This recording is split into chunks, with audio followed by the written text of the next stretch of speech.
So are we still on the casino boat? Sweet mother of God, Becca. Worst intro ever. It's like, good night, everybody. No, it's okay. It's okay. It's okay. Do it over. Do it over.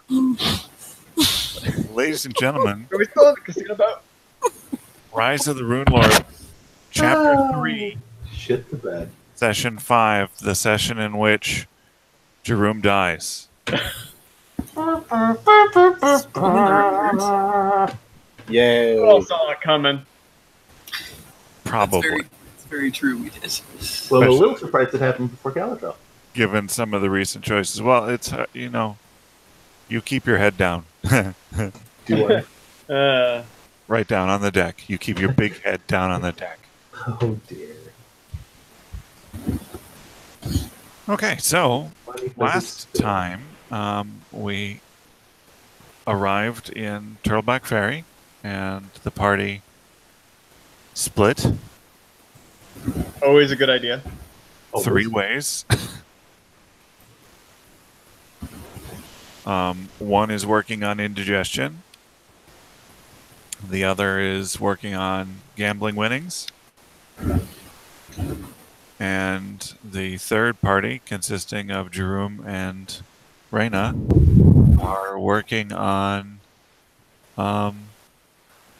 ink and the deadliest game. Yeah. Ink and leather. So, we will open the scene with Ch.3. You have now eaten All of them. yeah, more kebabs than really you'd want to see ever again. I assume I would need to do some sort of a check so that I don't projectile vomit. That's a reasonable assumption. Oh, It'd be a fortitude.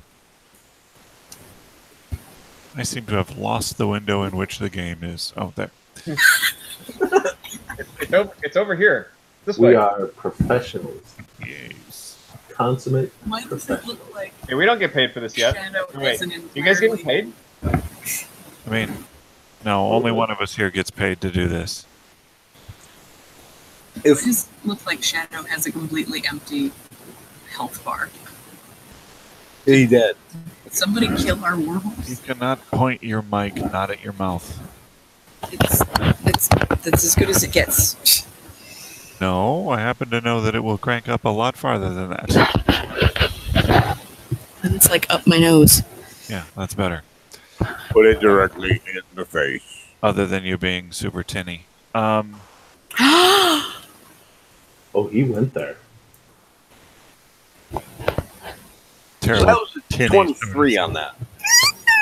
Sorry, bigger old beast. 23. Yeah, you managed to keep it down. There's a burp that reminds you of the flavor. Mm-hmm. It's like sort of eating it again without the like mass. Goo. Yeah. Without the physicality of it. But also with an added hint of bile and stomach acid. Still though, like on the plus side, you're pretty sure that at this point you get to be done with kebabs. Yeah. Like Forever. you've done it. You went all the way. Now you can just check it off the list. You have owned it. Yeah, you don't have to go back. So, as I attempt to what I assume is roll off the table, Well, oh boy. Yeah, you sort of take the table with you. You get your legs tangled up in the chair. You sort of panic a little bit, and you're sort of thrashing rattan chairs around, and there's feathers. It kind of looks like somebody's trying to kill a chicken. well, to be fair, If you're at a distance from this event. I've added a lot of weight to a bunch of hollow bones, so I'm not really down to my fighting weight. So I got that going for me, which is nice. You kind of look like you're cold. You're really puffed up, like a cold bird. delightful. So as I brush myself off and act, of course, like nothing happened, and I look around, what do I see? There are some passersby in the street that have stopped and are looking at you. Something of a spectacle. There's a couple of people that seem to have been like mid-sentence. There's a couple that like looked like they were about to kiss, and this like they're leaned in at the head, but both of them are now looking in your direction. I give a knowing look and rapidly move my head around. Everyone at the same time pretends they weren't looking at you. Like simultaneously, the entire street checks their watch, scratches their eye a little bit. Like, yeah, it's. Do I see any other compatriots of mine? You do not. The last you saw of Reyna and Jerome and Caladrel, they were headed off back towards the dock, towards that little pier that seems to run ferry boats, little rowboats back and forth to that casino I guess you had heard about. I will. None of them seem to have been on their way to Fort Rannoch, which is the other direction.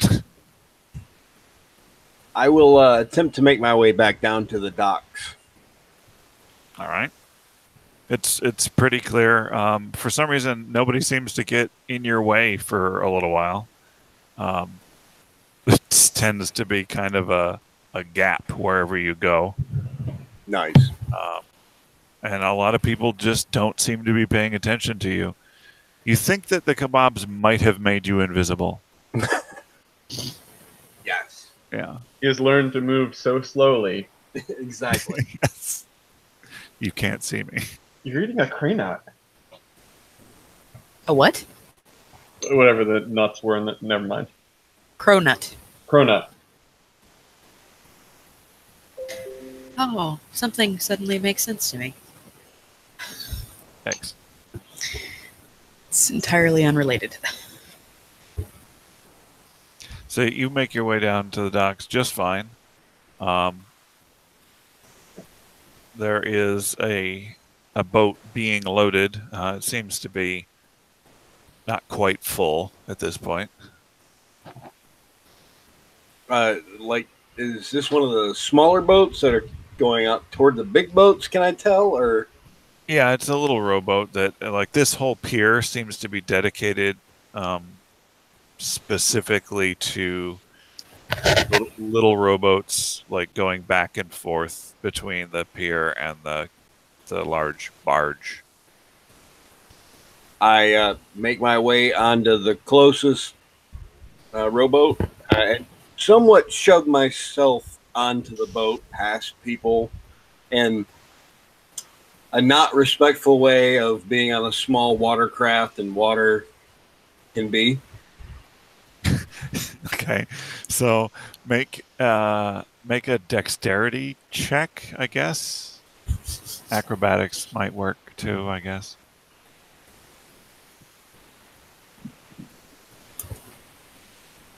All right, reflex. Yeah, that's good. So you managed to do okay. There's a couple of like one-winged flaps to stabilize yourself. One like younger guy that was like just getting in behind you is now in the water instead of the boat. You've full on knocked him out of the boat with the rocking and the flapping. Hey, what's going on? What's the matter with you? I am Ch.3. I'm all wet. Get me out of here. I ignore him and ruffle my feathers. Great. He drowns. No. A couple of other people in the boat help him to the side and sort of try to pull him over. Of course, you got to flip him over on their back so they don't break ribs. Pull him in that way. He is now really wet. He seems to have lost the hat that he was wearing. It's floating off towards the open river, and his coat looks sad. Sort of wilted. Yeah, it's the wool did not handle Oh. that. Wet wool. Yeah, did not handle that experience. Also, some of the colors seem to be running. Ooh, didn't I, set the dye. Yeah. I rummage around in my pouch to see if I have any more kebab to maybe use as a peace offering. All right, make me. Oh God. You find kebab check. A foraging check. You make me a survival check. All right. Foraging from one's own pockets. Nice. Yeah. You always keep a little kebab in a very special place. Yikes. And you're able to bring that kebab up on command. That's what he calls his penis. Yeah. Hey, a little prison wallet action never hurt nobody. Okay. It's just it's lumpy. It's real weird. What do you go, marsupial?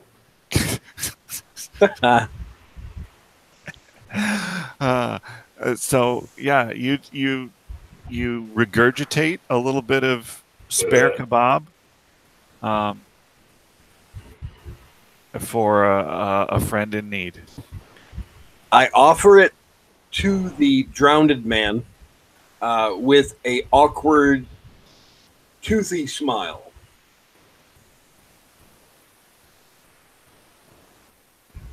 There's mostly silence in the boat. There's the soft sound of the water gently lapping against the wooden hull.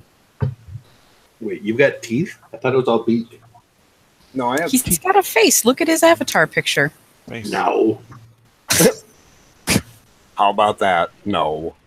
Just assumed that you were a kenku instead of what you actually are. Did you just assume his race? He really did. Yes. This entire time. I'm just infuriated with Caladrel, and I just know it's his fault somehow. I mean, Next time I see him, I'm gonna punch him in the face. One of the actual like oarsmen just sort of sighs and picks up this sort of handkerchief that he had and sort of holds it out to take the kebab shake. Gross. I hand it to him, and I am very pleased with myself. He's like a mama bird. Yeah. Exactly. He's just preening. He's puffed up even more. The boat ride from the pier to the barge is a quiet and uncomfortable one. I start to sing my song of my people. It's just the most heinous screeching. Perform Like check. the seagull in Little Mermaid. Definitely perform check.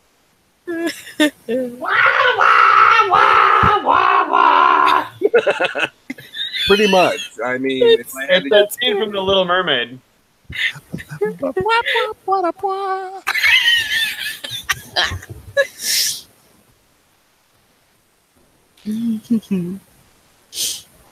Demonetized.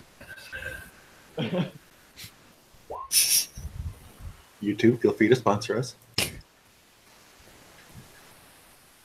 Perform Song of His People. That's an 18. It's pretty decent. It is indeed the sax solo from Baker Street. But as done by a bird instead of a sax. Do I notice that they enjoy the tunage I am providing, or what vibe am I getting from the group here? Well, when you start, no one knows what's going on, and there's an amount of trepidation and even fear from some of the passengers as an immediate response. But as you continue, the powerfully emotional, syncopated strains seem to move a couple of people.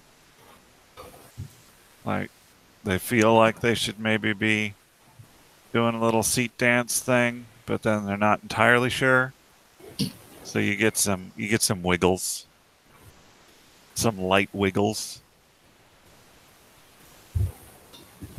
Fair enough. I'll take it. By the time he gets to the ferry, he's all slide to the left. Slide to the right. Clap your hands. Oh, he said clap. Now crisscross. So as it pulls up to the barge itself, the slight music from the saloon closest to where the boats arrive seems to clash with your rhythms and blues. I take this opportunity as I am seated. With every bit of my ability and strength, I push downward as I fly, bursting into the air while we're still being rowed closer. I'm getting off now. You take off into the air. Let me make real quick.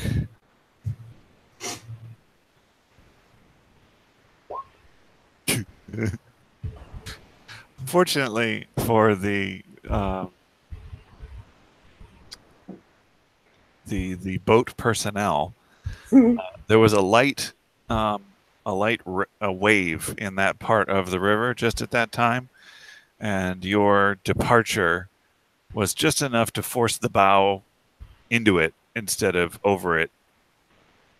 So there's probably about a good 4 inches or so of standing water in the bottom of the boat now. And the front row of rowers is pretty well soaked. I yell, "Kebab!" and fly away. There. Yeah, yeah.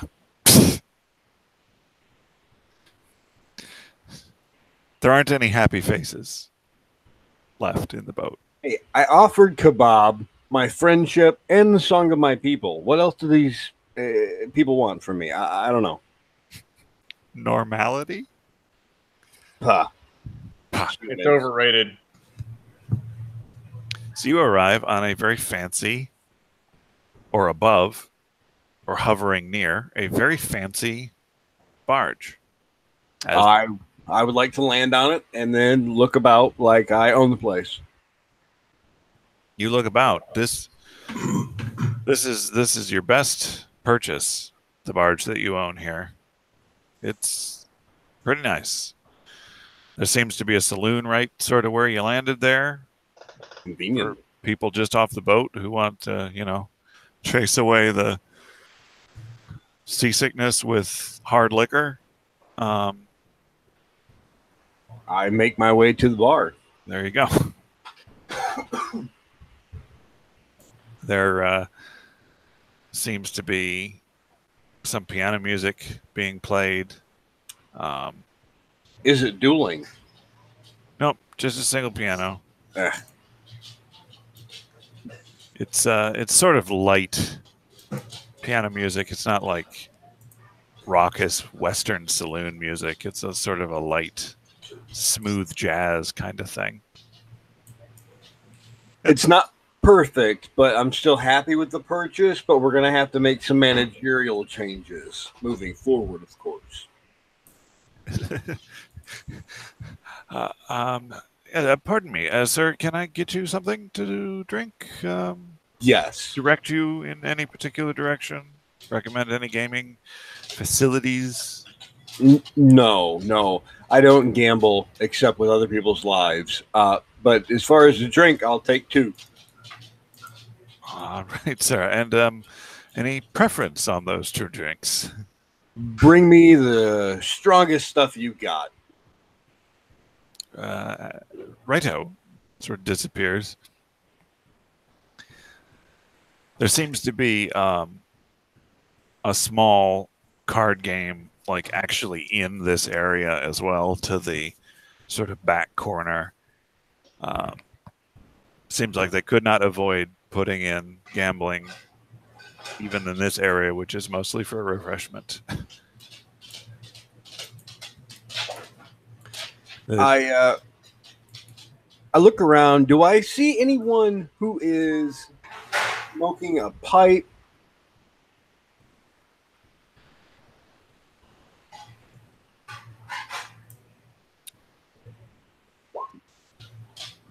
No, no one's smoking a pipe in here. I thought this was an upscale joint. Interesting. The waiter, I guess, comes back with 2 glasses. They're, I don't know, probably only about 2 inches high. They have a small stem to them. They're like a little sherry glass. Both of them full of a very thick, sort of a maple syrupy consistency. Ooh. And probably similar in color. It's a pretty good description. I asked the man how much I owe him. That will be 4 silver. This is private reserve. I give him 1 gold. Oh, sir is very generous. Don't hesitate to call if you need anything else. I might need help with removing some bodies later, so I'll remember that. Thank you.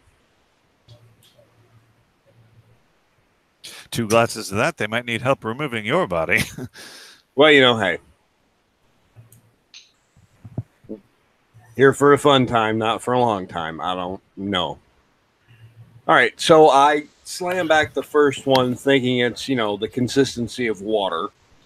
I like the fact that this snarky server, the only comment that he had to make about Ch.3's statement about leaving bodies around was a snarky remark. Yeah. He's one of those snarky waiters. You throw this glass of liquid back, expecting it to be a similar consistency to water, and it doesn't come out of the glass like you expect it. So you look a little silly. It's just like wham, and then you're coming back, but like only about 1/3 of it has come. So then like some of it's dribbling down your hand. But what you managed to get into your mouth with that maneuver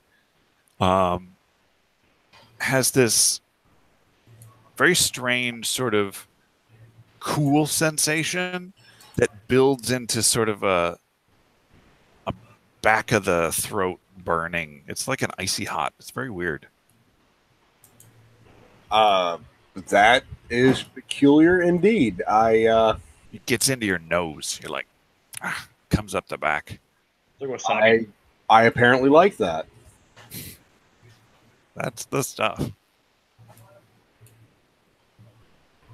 So I continue to drink it while trying to act normal because it's like a congealed drink, apparently.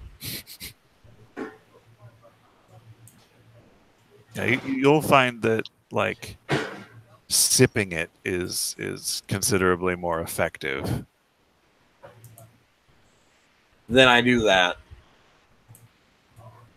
There also doesn't seem to be room for all of your fingers on the tiny glass, so you really are sort of forced to extend your pinky No. out. It's just in the way otherwise. I refuse, and I sandwich the glass between both of my open palms. Drinks it like he's wearing mittens, Precisely, yes. That's what I was going for. like hot cocoa suddenly. So you drink it, and in the slow, sipping application of this, it has that icy hot thing that you had before, but because you're being a little bit more deliberate about it, there are very strange sort of spicy notes coming through. There's a little bit of like a citrus flavor coming in there. There's a little bit of a sort of an earthy, almost like a cumin, but it's not quite cumin. Sort of a clove thing going on. Interesting. They seem to float in and out of your perception of this liquid. Nice. So as I am drinking my drink, do I see any of my compatriots? None of your party appears to be in this bar. I grab my other drink and I just start walking, trying to see if I can find any of my friends. All right, so you go back out onto the sort of promenade deck around the outside. You gonna have more spaghetti? And you pass a couple of different gaming rooms that have different types of things. Roulette tables. There's sort of a large set of card game tables. Keeping a weather eye out for anybody that you recognize. You do hear the sounds of combat, the unmistakable sounds of combat. I immediately drop my drinks, draw my scythe, and run toward the noise. All right. Oh dear. It's 4 or so little separate entryways up. You come into a room that is filled with people that seem to be huddling around a central area. Make a perception check, please. I would like to know the dimensions of this room. The dimensions of the room are probably about 20 feet by 20 feet. It's sort of a cube. People are packed all around a central area that is probably only like 10 feet across. I imagine like a pretty thick crowd is between me and the center of the room. Yeah, there's a lot of people, but there's the unmistakable sound of combat. You hear some sort of physical flesh-on-flesh strikes and some groans and curses. There seems to be a lot of jostling from all of the people. I push my way, somewhat strong-arming folks out of the way to get up to the front to see what the hell's going on here. All right. Caladrel, make me a perception check.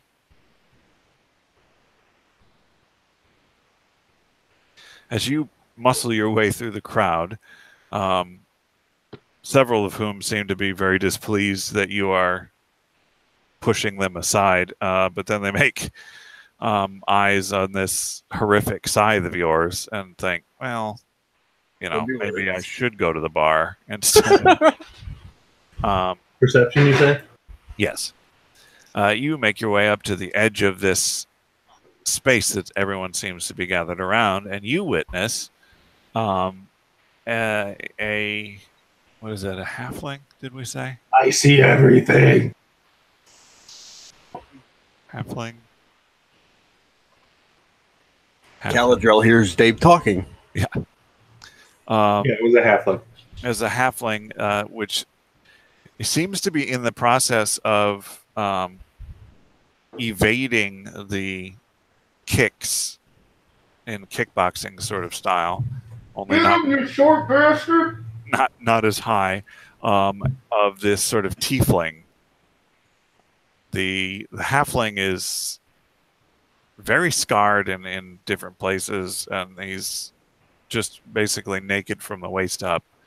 The tiefling has on sort of a flowy but not, in the way sort of shirt and sort of billowy trousers.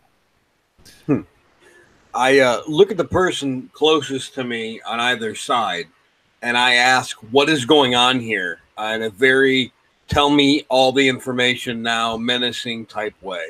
What's going on? Where are they? Yeah, exactly. Where are they? Where is she? So this person goes, it's a fight. You bet on the. And who are they? Who are you looking for? Why are you coming in here all aggressive? Like, shouldn't you be in the pit? And I say, "Oh, great idea. Let's go in the pit." And I throw him in the pit. God damn it! You're gonna ruin my bet. Yeah, Caladriel, you're really invested in this fight. Yes, I really am. You're literally invested in this fight. You're figuratively invested in this fight. As of right now, the best thing the halfling has done is stay out of the way. Well, we got a couple of good licks in right away. Yeah, but he does seem to be pretty good at staying out of the way. Good. And as you're sort of wondering what his overall strategy might be, hopefully one leading to victory, a disturbance in the crowd across from you catches your attention, and people are being shoved hither and thither, and there's this metal hooked blade that's just sort of bobbing back and forth, coming closer and closer to the edge of the pit. And then as it bursts through the wall of people, Ch.3 is yelling at one of the patrons. What are you doing? And then the patron is flung by Ch.3 into the pit. I grabbed Ch.3 by the shirt collars. He's on the other side of the arena. Oh, yes. Yeah. I'm pushing through the throng. I would like to point out that after I threw the guy, I'm following him in there. Oh, God. Okay. All right. Well, I'm not going in. So it's very difficult for you to push in that direction because you're trying to clock around this pit. It's much easier to do what Ch.3 did, which was just sort of pierce in from the side. Shoving people sideways is very difficult for you to manage. And now Ch.3's in the pit too. Yeah, I mean, as soon as he's in the pit, I don't have to go over there anymore. Yeah. the announcer, the person that is in the sort of officiating stand at one edge to your left of the pit, calls a halt to the action, says that all bets are off. Interference. People seem to be pretty irritated. The crowd is fairly upset. I'll get my money back, right? No, house wins. No. That's how gambling works. I'm baffled that you don't know this. I mean, I'm going to show them how my bombs work, but I'll get my money back. That's An active Ch.3 always goes to the house. Yeah. That's why he gets that cut. God damn it. You'd have to check your receipt against the cashier to see. You're not necessarily. I mean, you're hopeful, but you don't know. It's weird what just happened. And In the event that a Strix randomly enters the arena, I mean, it's Shakar. It's all not that bets are weird. forfeit to the house. It's in the fine print. So I take this opportunity to put away my scythe, since obviously this is unarmed combat, right. and I yell to the guy who stopped the fighting and say your champion has arrived. Bring me your strongest man. Jeez, Sir, fighters are registered for this championship. You can't just jump in. I yell, register me as I slap him across the face. Well, he's up on the edge of the pit, so you can't reach him unless you hop. No, I just pantomime it then. You slap at him. Yeah. Register me, bitch. Register this. Register me. Like, there's something really over the top. God. So he's like, well, I could have the guards drag you out of there, or... Does he say that? Yeah. Or I could just have Thought come in and beat the shit out of you. Beat the shit out of him. Why is the other bird talking shit all of a sudden? This is not cool. Caw, caw. Think it's this, caw. So he gestures to the halfling and the tiefling, and they sort of make their way to a little gate in the side of the thing. And out comes, I don't know, you figure it's got to be like some sort of troll hybrid. He's huge. Like, the only time you've seen someone near this size and this ugly was on the Dragon's Punch Bowl. He's not the right color for these trolls, but I don't know. It's weird because he's a little bit like the ogres that were on the island, but he's not quite there either. Can I approximate height? You're looking at probably 9 to 10 feet. Like 2 to 3 foot easy on me. Yeah. He's actually sort of like looking out of the pit at this point. The pit is on me? Huh? What? I think we may have lost. Someone's having their seizure. The internet hates Turkar. So is he like a mammoth creature or something? He's not mammoth, but he is definitely large. He's a huge bitch. Also Wait, seems what? to be What's going on? also Okay. seems to be in possession of some So abilities. You're robotic most of the time, Josh. somewhat now? You're robotic most of the time. Like, we missed almost everything. That Robot beats troll. fight over. Is it still that way? No, it's a little better now. Am I You coming gotta through clear now? pause the porn downloads before we start. Yeah. Or the uploads. Am I coming through clear now or no? Or Yeah, Very that's good. oh, Good. okay. So I see this very large creature and kind of regret everything that led up to this point, and I blame the drink that guy gave me. And I go enraged and consider, fuck it. Well, at least he's not still blaming Caladrel. Second thought. All right. So, Where's Jerome and Reyna at this moment in proximity to the fight? I had just probably finished getting my tattoo. yeah, Jerome and Reyna are down in that specialty saloon. So it's a good moment, dramatic moment. Like how far is that saloon from the fight ring? Do we hear the kerfuffle? It's about like, I don't know, the good part of half the ship down, towards the aft.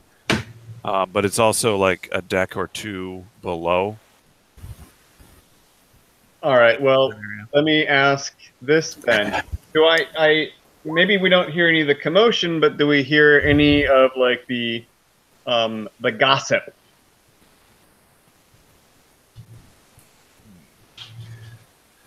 Back where you are, it's a pretty quiet area. It seems to be just generally sort of reserved. It's this members only sort of high stakes area. It's very sort of library respectful. Reyna, I'm really glad we arrived at such an us kind of place. What do you mean by us? You mean us as in you and I, or us as in like the collective group? What do I hear, by the way? Reyna, you notice that there's a drink sitting on a small table in this lounge area, sort of in front of you as you're looking at Ch.3, and it's sort of past him. Not Ch.3. Or not Ch.3, at Jerome. And just past him, and there's these series of ripples in this drink. Oh god, there's a Tyrannosaurus Rex on the boat. And it's just, you seem to sort of feel it too. There's a rumble in the structure of the vessel.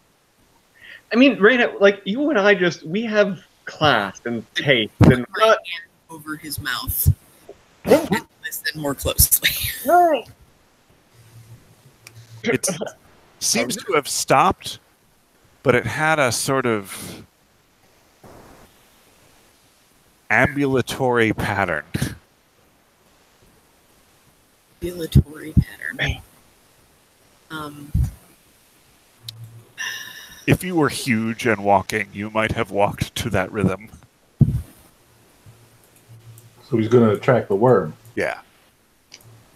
Roll initiative against the worm. Alright, so survival check, like, can I figure out where the sound is coming from? It's very hard to pin down the direction, like exactly, because it's such a low thing that is being conducted more by the structure of the vessel than by the air or anything you could pinpoint.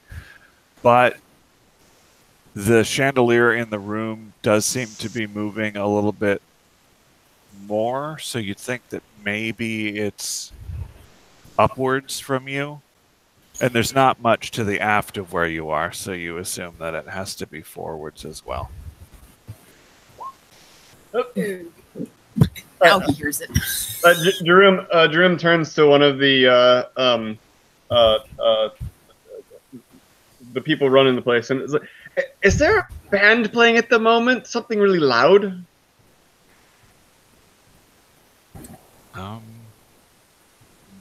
No. Shouldn't have anything like. Well, what goes on in the upper deck up there? We haven't been up there yet. Wanted to know before we. Oh well, left here. That's sort of the lower class gambling area. The sort of fighting pit thing might be beneath us, even though it's above us. How droll. Yes. I'm going to hit you. Just for that. You're not there. I know, but I still want to. It's like your car. I have this sudden urge. You smack a patron. It's an addiction, really. I mean, Petersboro. Something, my diction. Percivalboro. God damn it. smack. It seems like they may have released the champion. Oh, what is the champion? Some sort of monstrous, deformed ogrekin. Ew. Basically has a maul for a hand. Pretty nasty, anyway. How ghastly. And what might the occasion be that they have released this champion? Heaven knows. I don't mix in that circle. Oh god, you don't think that like Caladrel is up to anything stupid, do you? I don't even think Caladrel is that stupid, and of course, Ch.3 is still on shore, so I don't think we have anything to worry about. That's a Ch.3 move, if anyone. Yeah, but Ch.3's not here as far as Jeroom and I know. And Caladrel was. This is what happens when I'm left unsupervised. So everyone was talking at once. I didn't actually hear what Raina said about Caladrel. I said, I don't even think that Caladrel is that stupid, and of course Ch.3 is still on shore, so I don't think we have anything to worry about. No, stupid. I think he's gambling. Oh, I'm absolutely certain that he's gambling. As long as he's using his money. Yeah, fair enough. Although I do suppose that is the server guy that we were, whoever it was that we were talking to, is he still lingering about, or can we speak quietly to each other? Yeah, he's sort of hovering around. It's that guy that led you down here. He's not really left your side since Jeroom expressed an interest in the highest of stakes. Oh yeah, now that we're both tattooed, why are we standing around? He was supposed to show us what this fancy other game was. Well, because there was a rumble. You just finished. Yes. All right, well, now that we are properly initiated members, let's see what this big to-do is all about. Yes, quite. Well, it's a very simple game, but of course, the best games are. Its draw is in the absoluteness of its stakes. I see these 5 boxes here. Is he going to, like, can I tell from his tone and the affectation of his voice, like, am I going to be injured in some way if I partake in this game? With a 24. Yeah, you would think that there really aren't any stakes higher than death. That actually betting your life in a game of chance is about as high as stakes could get. Wait, is he Groucho Marx? All right. Knowledge local. Is he Sicilian?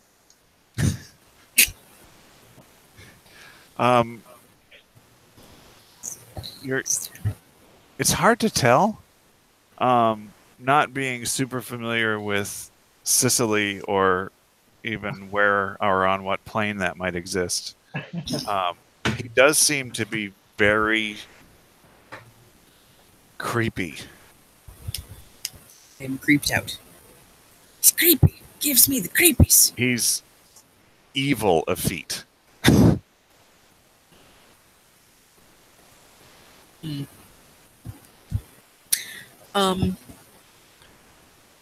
Would my very limited understanding of what they do with these rituals and the people with the runes on them, like, would it benefit them for people to be dead? Well, all the people that you've seen hitherto with the symbol on or about them have indeed been super dead. Gotcha. Other than the people in this town that you've seen who have been walking around. But in previous encounters, generally horribly dead, as a matter of fact. Alright, well. So, does this dude work here? Like, is he employed on the barge, or is he just creepy? Some He's sort of creepy patron who wants to bet on whether or not I'm going to die. he's put himself forth as a patron, another member of the exclusive level. Hasn't given any indication that he works here, but he's very familiar with all of the staff. People don't question him. He moves very freely. So what are the stakes and what is the game? Well, as I say, the stakes are the highest, and the game is simply this. These 5 boxes. How big are the boxes? They are about 2 foot by 2 foot by 2 foot cubed. Okay. They are matte black. Every one of them identical. Do they appear to open? They seem to have a small circular opening in the top that seems to be packed with some sort of velvet. Do they summon Cenobites? No, Cinnabites. Actually, Cinnabons. hand right in there, you get tiny little Cinnabuns. That sounds delightful. Yeah, it's great. It's the highest of stakes. And they're all arranged on a circular table.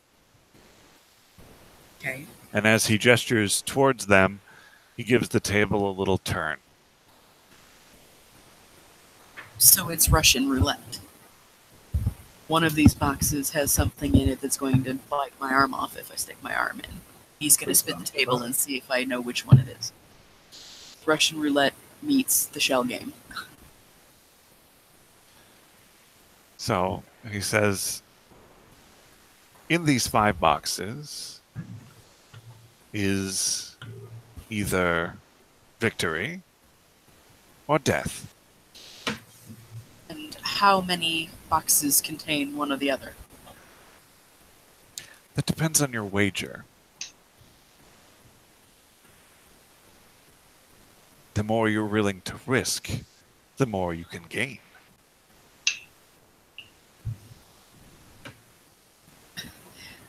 It seems like there's nothing more to gain than simply not being dead.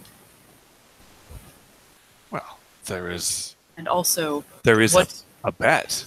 what difference does the wager make when the bet is my life? Well, the house pays. It's not just your life. Your life is the buy-in. There's also the bet that you place. So you didn't actually answer my initial question. You said the number of boxes that contain victory or the number of boxes that contain death is based on my wager. In what way I would like for you to extrapolate for me? Each level that you buy into the game increases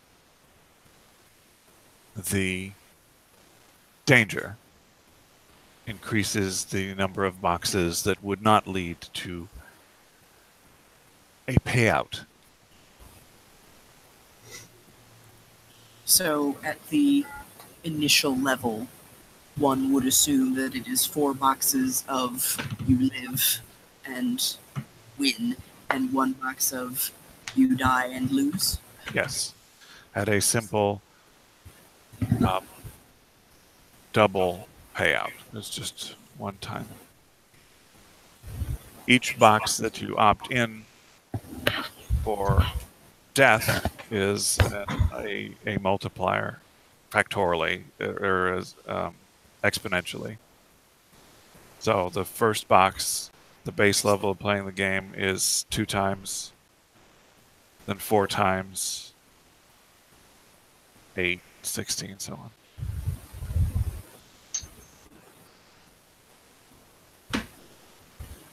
It's exponentially, isn't it? 2, 4, 16. Right, powers of 2. Yeah, powers of 2. Whatever. Is anybody currently playing the game? Is there anybody else in the room, or is it just the 2 of us and this dude? Pretty quiet down here. Waitstaff, people in different areas of this lounging. Nobody is currently playing the game. I thought this room was separate, because we couldn't even get. Oh in yeah, here it's without being sort of a back. Okay, yeah. In that case, there is no one in this room. Well,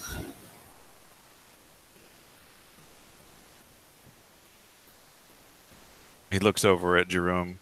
Certainly, someone like yourself is going to want to go big, given your statement earlier. Certainly. Sorry, I'm going through everything I know about all of my spells. This is sort of an all-in scenario, as you understand, so whatever you have is worth betting. Damn it, none of my spells are non-verbal.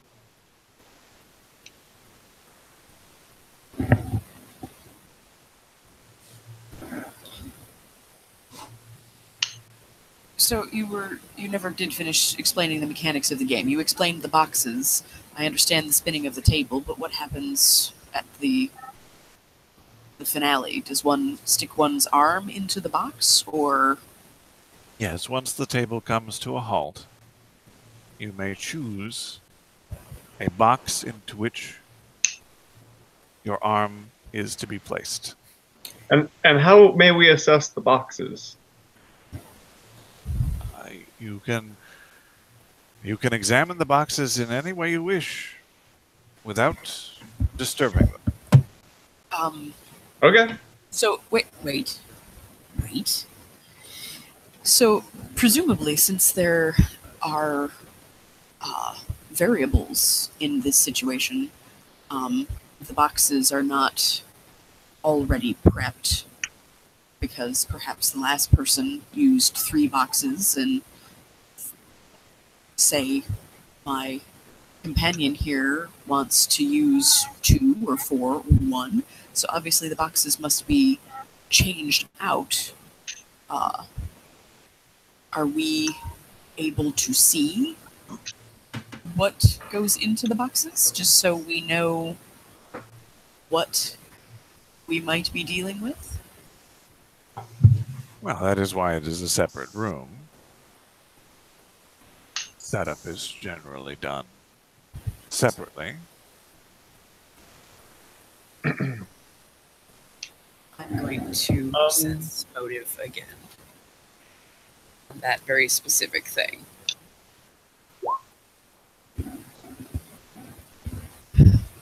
This dude, does he have any intention of putting anything not deadly in any of these boxes? Or does it behoove him to kill us no matter how much money we bet? For a 29, pretty sure there's not going to be a hamster in any of those boxes. There is not going to be a Reese's peanut butter cup in any of those boxes. Yeah, that's what I thought. These boxes sound awful. Yep. Well, my dear, I feel like since we've just arrived on the barge, it's probably not wise to start at the very peak of entertainment. Who else is in the room? Well, in the room with a table and the boxes, it's just you, Raina, and this gentleman that you met on deck. Back, like, just outside of that, in the lounge, there are several people. There's some wait staff. There's some other seemingly high-end folks canoodling with companionship in various, like, baggy corners. Okay, specifically, what I want to know right now is are there high-profile looking people, individuals, who are a couple? There does seem to be a couple in one of the corners that are sort of drinking in the ministrations of an exotic dancer. Some sort of, actually, it seems to be slightly Varisian in nature. All right. Unnatural lust. Our person who is providing us the opportunity for the game, towards the female companion of the highest profile person I observed.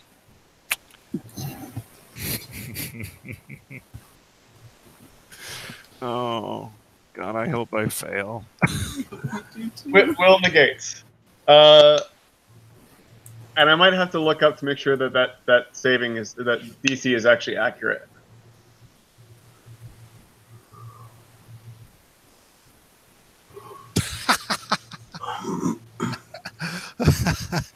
It doesn't really matter if that DC is accurate or not. That was a GM roll, but it was also a natural 1. Yes. Yes. I guess that guy's modifier didn't help much, did it? Oh my god! It's everything I've ever hoped for. So he's. Oh god. You're talking about visiting the rest of the ship and all of this, Yeah, and because you don't want to start at the top. You'll be bored. but of course you seem to be over all of the. And in the middle of his sentence, his eyes just refocus beyond you, back into the room, and he just starts walking. Like I have to jump out of his way to keep have from to being move. trained. He goes over to this corner, falls to his knees, and starts kissing his way up this lady.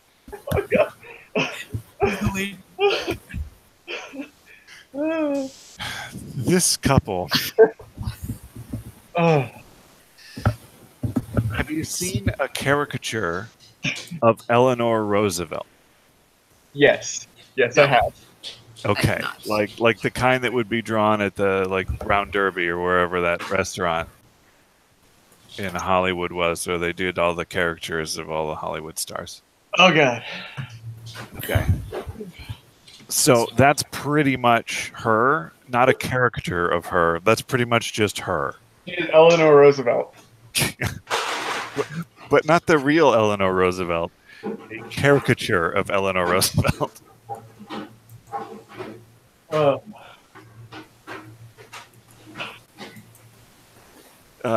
The fourth one. We're gonna get it. No, you scrolled down. You scrolled down. Don't scroll down. The fourth one. Yes, that one. The one that isn't Einstein.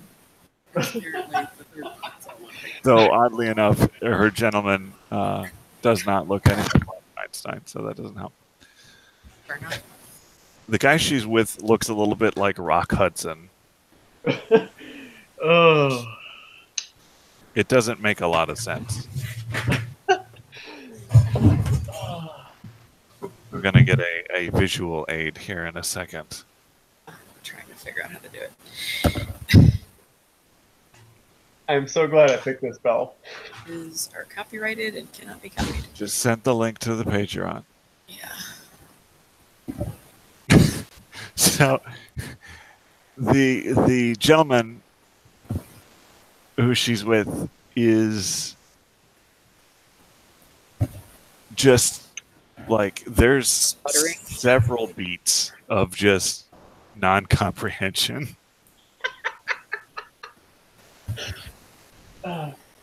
There we go, Wigan. You all got that link in the chat? Just so we're all on the same page here. I don't know if I want to. Yeah. No. No. Yeah. Oh, She's almost like 80% teeth. Yeah. So not Einstein, but yeah. oh dear. Oh god. You have the urge to give this woman a sugar cube Thanks. Yikes. or an apple. Okay. Do I have any idea what just happened? Like, if I don't recall ever having seen Jerome use that spell before. Once you've seen me use it before. Did it work? No, unfortunately. So, Then it just looked like you were waving your hands around like a weirdo. Woo! well, anyway, I'm certainly not going to question our good fortune. I'm going to grab Jerome and GTFO, and I mean now. You And know, the whole way away, I'm going to mutter to him that there is no winning that game. I'm absolutely convinced that no matter how much you bet or how much you didn't bet, you're going to die. I must say, some women just have that effect on men. Yeah, I maybe wouldn't have gone for that myself, but I mean, not all mean- men, just that one in particular. I see. At this point, you've gotten to Rock Hudson standing up with a "Now see here," and your host trying to do tearaway pants, He doesn't have but they're not tearaway pants. But he's working on it, all from the crotchal area. He's ripping 'em really out tugging. one stitch at a time. Holy moly. He's really tugging at the crotch of his pants. Is what is the gist of this? I imagine he's super uncomfortable. Yeah. Meanwhile, keeping lip contact on some part of this woman. How is the woman responding? Seems to be. There's a lot of huffing and sort of a snort. Because she's got a horse face. Okay. Rocky. No way to behave. She doesn't quite understand. It seems Dr. Scott! Mike might think Janet. She might think it was part of the show. That it was an All additional. entertainment. It's the Parisian special. All right. So that's going on. You hauled Jerome bodily out of this area. But not making it look like I'm dragging him out. I will link my arm through his and very forcibly make him keep pace with me, but subtly. Link arms. All right, coming, and dear, a coming. really uncomfortable finger right in the sort of tender kidney area. Not where your kidneys are. Your kidneys are way up here. Well, somewhere that you don't want a thumb jammed in between your ribs. Nearly anywhere. So you make your way like up the stairs and back into the promenade area, just in time to hear a bellowing roar from like 4 compartments towards the bow of the barge that you had come past. But about the same time you lost Caladrel. We should probably find Caladrel and get out of here. How is Caladril getting blamed for this? What the hell? I Yeah, never blamed you for anything. I just said that we needed to find you and get off this boat. You're right. He's been on his own for far too long. He's probably in a heap of trouble. There's I'm not going to argue that. There's the sound of breaking glass and splintering elegant furniture from below decks. Man, that really makes me Mr. Carr.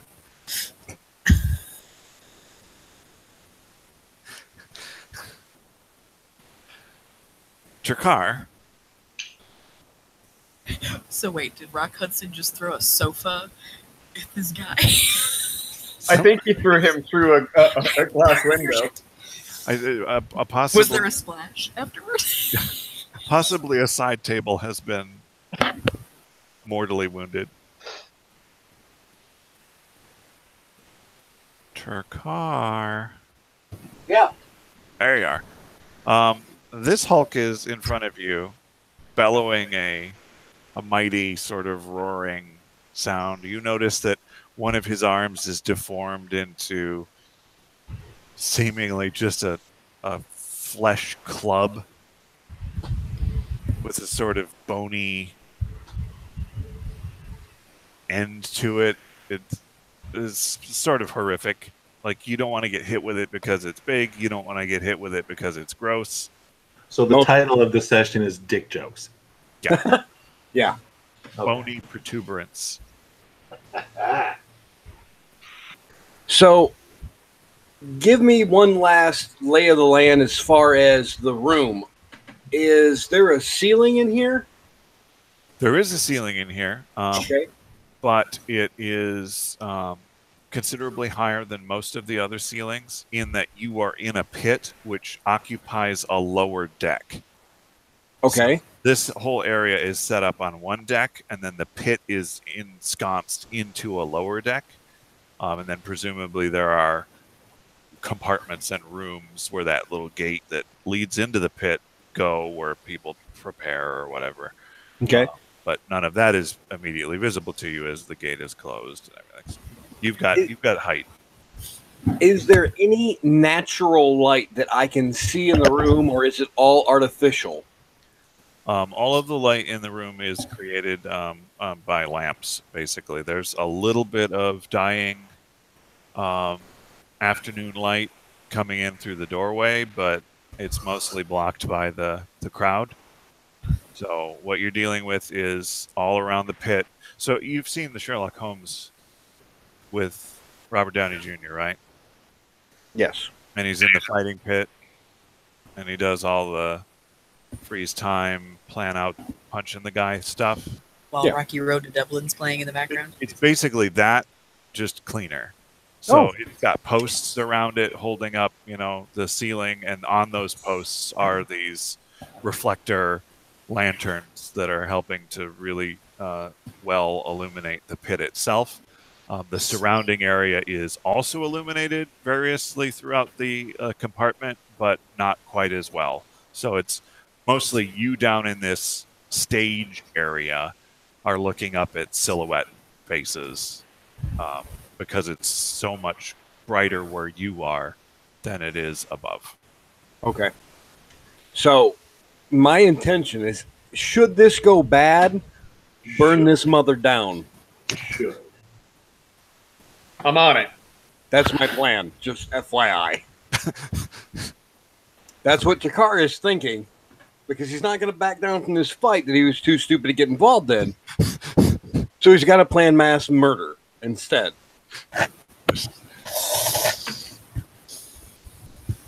It's always... So on that note, I go enraged, obviously. Right. Is he in the pit with me yet? Yeah, he's stepped out of that entryway, and the other combatants have exited per the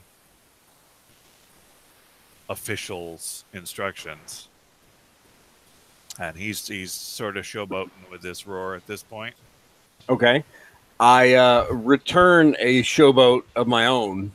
I show him the boat. Dick jokes. But that doesn't even make any sense.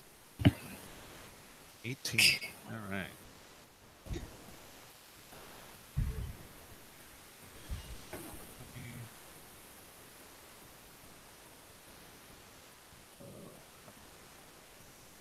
I'm intimidating for a bird. I mean, Right. Jakar, remind me to show you how to intimidate. You're not a Finch. I mean, that's... you guys got to remember, I don't have charisma. All right, I'm not Terry Crews here. Okay, I'm just big. Terry Crews is very charismatic. Yes, he is. Very. If Really you good on Brooklyn Nine-Nine. if you would like to use the alternate intimidate bonus coming from your strength instead of your charisma, you may do that. What is your strength modifier? I will switch it over. So this is based on my strength now. That didn't help. Well, I'll take the first roll, but it's an 8 added to the 18, Yes. as far as I can see. Okay. So that's a lot of number. That's how you math, kids. Yeah, because with my charisma, it was 11. So yeah, that's Yeah. you know. So it doesn't work, and that's fine. I'm over it now. There's Other a than there's a this, slight pause. other than this mutated appendage, does he have any other visible weapons? He does not. Beautiful. I attack him with my scythe. You dropped your scythe. No, I didn't. I put it away. Now I'm pulling it back out. Oh, it's back. And I am aiming specifically at that ridiculous thing he does God knows what with to other people. Now that is a dick joke. That is a dick joke. Ah. Yeah, I don't understand. You need to explain it to me. Varisians. Every time. Well, that I will inform you that is a successful strike. Yay! For 1 point of damage. Woohoo! So we've got. Where is the damn hit point? There it is. Okay. Right. I need a counter here.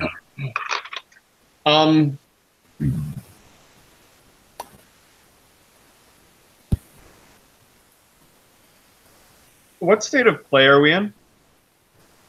Well, I'm in a murderous rage. I don't know what you've got going on. No, I mean this more as a mechanics question for the DM. Mechanically, I mean it's sort of open. It's right now it's just a 2-person combat, so Okay. I wasn't gonna worry too much about initiative in that sense. We're gonna complete at least one round here before we catch up with the rest of you. Okay. Just checking. All right. So you land this scythe attack against presumably his horrible club hand. Yeah. Arm, let's say.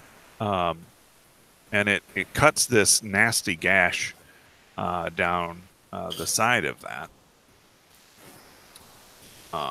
But See blood. you do see blood. You also see exposed bone. The gash that you cut near the end of the thing, there doesn't seem to be a lot of meat there. It seems to be flesh stretched over bone. Well, the good news is, as I yell to the crowd, if it can bleed, it can die. And I go for his throat. Get him, paw. But I'm so damn short. Perhaps flying attack would be the next appropriate method. You still manage to connect. You get a slash across the other side as he sort of brings it up to guard. This one opening another rent, seemingly not into a lot of meat. Like, is he all bone? What the hell is this thing? It's very off-putting. I am less and less excited about this moving forward. You should have gone for the head. Thank you, Thanos. Off-putting. Hey, You should be off-putting. Also, yes. I mean, so with that in mind, Should have put you off the boat. I chuck the scythe at his head. Okay, I don't know that you get 3 attacks. Well, you haven't stopped me, so I figured why not go for the, the gusto here. Gonna go for it. You've been stopped. Fair enough. Cut off. That's a large strength number.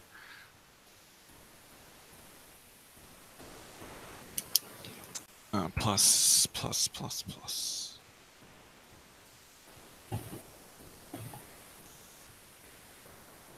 Jesus. All right. That's what you want to put on the book. I yell to Caladrell that he should put all his money on the other guy. 23 to hit. With...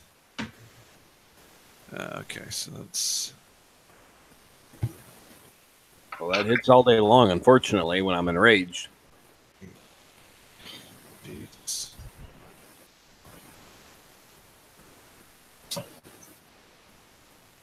Or 20 damage. Holy crap. And what type of damage is that, DN? Bludgeoning. Ooh, yay. My favorite kind. The kind that stops your heart. If you catch this bony club arm right upside your bird noggin. That is wonderful feeling. Knock some cobwebs loose. Little humans are circling around your head. Well played. All right. And that he's just got the one. He's not super fast. All right, Caladrell. Yeah. This got different. You don't know if the money is what's going on with that, but man, that guy's he's a club kid. He's clubbing. Throwing Takara a beating. Clubbing your party member. He's laying down a beat. Yeah. Yes. Well, I mean, considering what the party member just did, I'm kind of inclined to let it go for a bit. Fair enough. I think another minute would be death. Okay, let's go for 2 minutes. Let's let it sink in. You twisted my arm. We'll go 3. Reyna and Jerome, you hear this almighty thwack, and just from the room right ahead of you, the crowd go, ooh. Okay. It seems to be where the action is, this room up here. Get that feathered fuck! I will see what goes on. Yes, I will also look with my eyeballs as soon as I find them.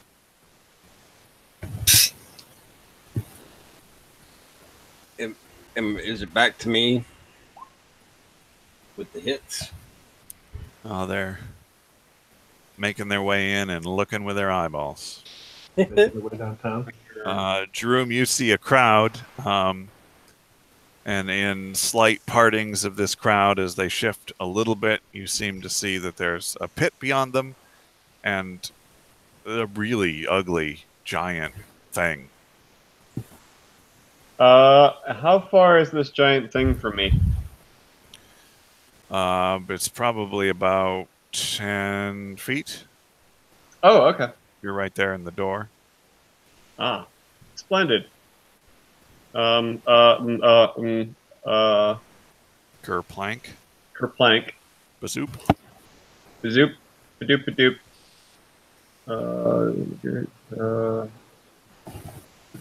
Reyna, are you doing anything? Have I seen Ch.3 at this point? You Hey, friend! Oh, I'm sorry. Friends, Romans, countrymen. Hey, big guy! Hey, big girl, why don't you back it up? I mean, do I know if this thing is male or female? Indeterminate. Could go Friend. either way. I just say friends. Friend is universal. Hail, friend. Hey, fuckface! I mean it in the most endearing way possible. I make this one open. Man, my will saves today. Am I right? Uh-huh. What are you letting them boss you around for? What do you want to? What do you want to be? You want to be out here entertaining all these people, dancing around for their amusement? It's a living. Is it? With your talent, look at what you could accomplish if you just put your mind to it. Did he turn to look at him? Yeah. Oh god, do I have to cast 2 charm persons? Well, it's a little late because as soon as he takes his eye off the ball, I'm tripping him with my scythe.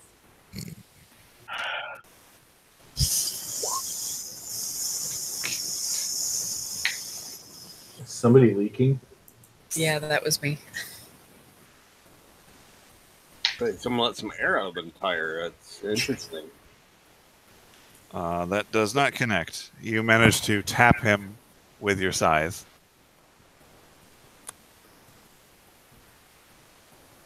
No, don't bother with him. He's just trying to get your attention. Just ignore him for a moment. He's an attention seeker. I really am. Tiny bird. He's my pet. Puny god. You motherfucker. Hey, if the car attacks me, the car might live. You're next. I'm gonna kill this big stupid thing and you're next, buddy. Me. Always wanted to go for musical theater. Ooh, I bet you would be fantastic at the with the drums and percussion. You look like a person who could really lay down a beat. God Tink. damn it. I wonder if he would enjoy the song of my people. I think that's a great idea. Please. I go out of rage because my charisma is crap in rage. Says, This I is happening. am working on a show. I call it Stomp. I quit. I'm out. I'm done for the night. Fuck you guys. Good night, ladies and gentlemen. You are all objectively awful. He makes a show of this and slams his foot into the deck. It breaks through and he gets a little bit stuck. I burst into applause. Ladies and gentlemen, please, a round of applause for our entertainer tonight. I thought your main goal was to get him to not want to entertain everyone. Only in a certain fashion. Gotcha. Durgar! I am belting out the song of my people as loud as possible. There are some tears. People are crying. It's powerful. Or is Yay. it just ear Caligan was piercing? one of them. Several of them seem to be ripping up small pieces of paper and throwing them into the pit. You assume that it must be some sort of celebratory confetti. Yes. Caladril, I am looking about the crowd to see if there are any more paid Varisian dancers. I'm guessing that they're betting slips. Yeah. Caladril, you would recognize these strips of paper as betting receipts. Yeah. The people seem to have given up, and the tears might be of another source than the Yeah. music. Like I said, I'm one of them crying. Yeah. That was not an insignificant amount of money. There is a sort of a rush on the cashier's window. I'm going. All right, make me well, we'll do it this way. Roll me an initiative, Cal, and I will roll an initiative for the crowd. Suck it, crowd. You use those elven reflexes. You skip across a couple of people's heads, manage to hop up onto people's shoulders, and you work your way to the front of the line. I am first. I was here. I'm first. You get up there. You're like, yes, can I help you, sir? you're like well ahead of the mob, but you've got a couple of seconds where everything looks normal still from this guy's perspective. Clearly, this was staged. I want my money back. May I see your slip, sir? Yes, here. Oh, for the Yes, for the fight. aborted fight between Yes, the aborted is correct. tiefling. Well, yes, of course we can get your money back, less the entry fee, of course. Less nothing. Let's see, sir. You have it down here. I don't remember. What was it? 500 gold or something? What's the entrance? What was the entrance fee? We're not aware of an entrance fee until this very moment. Let's see. Less the entrance fee should be 350 gold. Well, that's not correct. Gets I bet 650. Sir, Clearly, somebody wrote this out wrong. your slip says 500. Oh, dear God. Is everyone coming over here? Yes. I think I'm going to have Better- to close the window. He No, grabs Not. I put my arm in the way. Sir, are you... I told you what you can get back. Is that... I told you what you're going to give me back. I will own you. Well, that's fine then, sir. If you're not willing to accept by the rules and standards of the house, I'm Give closing. me my money. Closes the window. No, I put my arm in the way.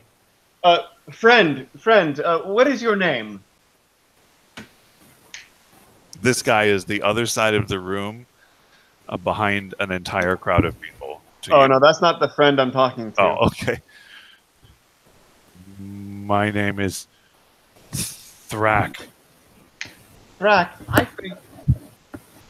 I think that area over there would be the perfect stage. Pointing to the cashier's box. for your newfound performance art. Probably be a better area. Not More everyone people- can see Thrak in pit. Yes, precisely. You want to have the most visibility.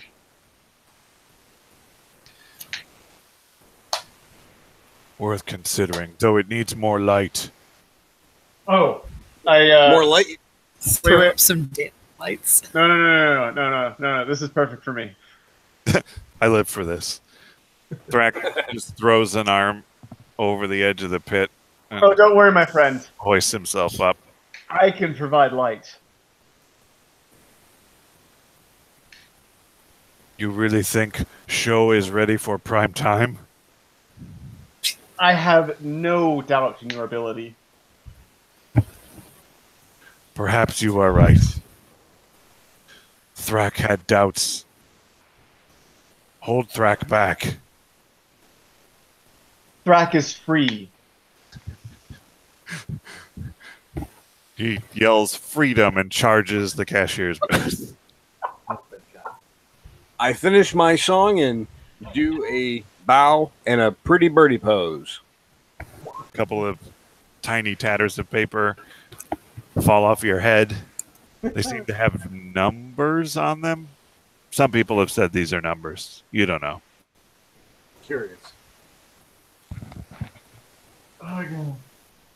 Pretty bird. Pretty bird. Everyone seems to be gone from around the pit. It's a little odd from your perspective, Chakar. I'm still there. Do I see Raina? Jerome is also still in the pit. He's just encouraging from afar. Raina, you see Raina peering over the edge, sort of an edge that is now devoid of other spectators, looking at your pretty bird pose. I go over to her and I say, "Did you see? I won. They loved it." I did see. Yes. Would you like a hand out of the pit? You have wings, but Sure. I try to reach down and haul him up, and Alright. it probably goes very tragically Make for us- me. Make a strength check. I'm hoping for those hollow bird bones to Yeah. make you not be so heavy, but you did just eat a metric ton of kebabs. Caladriel, you glance over your shoulder Is mid this athletics? Oh, there is no athletics in this system. arguing with the cashier. And you see this freight train pop up out of the pit yell freedom and start making his way rapidly towards your end of the room. Oh. You sort of tickle his palm on the way back. You like put a hand down, you give him a little palm tickle, and then you lose the hand. I was really thinking that I was going to be pulled into the pit. It wasn't strong enough to maintain a grip to be pulled anywhere. Gotcha. Take my strong arm. Ch.3, you make a hop and throw a hand over the edge and haul yourself up.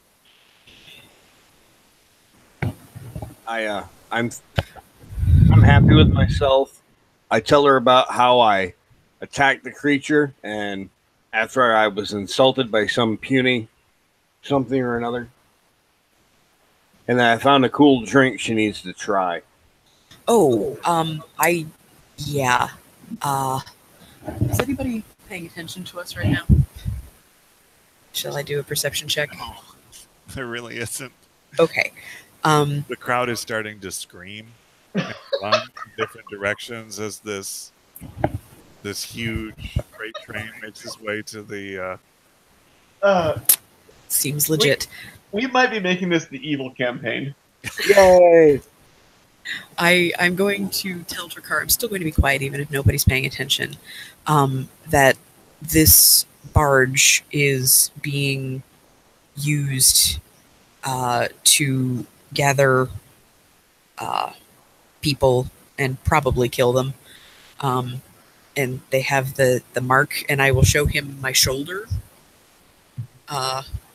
so that he knows what mark I am referring to. And I will say that it's probably best not to eat or drink anything. Dear God, Ch.3, she's been marked just like all of those horribly mutilated corpses. Yeah, no, I will rush to tell him that it is fake because Jerome helped me and that he's got one too. I am upset noticeably and very worried. Which is why I'm trying to calm you down, because I know you pretty well. And I also kind of don't believe you now. At this time, I mean, she seems to be pretty straightforward. You just don't understand how it's fake. Like, that doesn't make any sense. Well, it looks really good, because Jerome's disguise check was a 20. Which, to break the fourth wall for a moment, that doesn't make any sense. Don't break the wall, Deadpool. Sorry. So, yeah, she seems pretty earnest about it. You don't understand the method. Caladrel. Yeah. There's a real danger of you getting caught between the wall with the cashier's booth and the bars. And this animated boulder that is making his way over there. People screaming and leaping aside. Well, I got to make a show of it, so I'm going to duck out of the way at the last second. Right. This is going to go so well. Make me a reflex save. He fucks. Oh, God. Hey. 23. You stand there. Hey, that was from the character sheet, and it came up right away. Nice. I noticed that mine that I was messing with seemed to be working better too. Maybe they. Mine too. Fingers crossed, hey? We are influences. It was us. We Yes. were bitching on air. They realized that their most popular stream of users really needed to be heated. Anyway, Clear. you stand there with your arm in the window, nonchalantly saying, "Look, guy, should probably give me my money back," as this disaster is happening behind you and getting closer and closer. And it's their car in Jeru. The guy behind the bar, his eyes go from normal human eyes to like dinner plates. To the guy from Casablanca? Yeah, and he just vanishes in the back of this air, like out a door on the other side. He's just gone. Hey, playing hide and seek now? What are you? You're supposed to be a professional. Get back up here. And you step out of the way, just sidestep. Your arm slides out of the gate he was trying to close. It clanks down, and this bowling ball smashes through the wall and the gate, opening the cashier's area to the larger room that you are in splintered wood and metal, as the giant monstrosity ogrekin does a flourish and a spin turn and then another stomp that knocks some of the cash boxes off of the shelves in this cashier's room. And they come tumbling off of the shelves and smash onto the floor of the cashier's room, showering coins hither and thither. Yeah, I was going to say, do I still have initiative? Yeah. I'm going for the money. Okay. The Ogrekin gets his foot stuck in the deck over there now. Dancing lights are following him. Oh, God.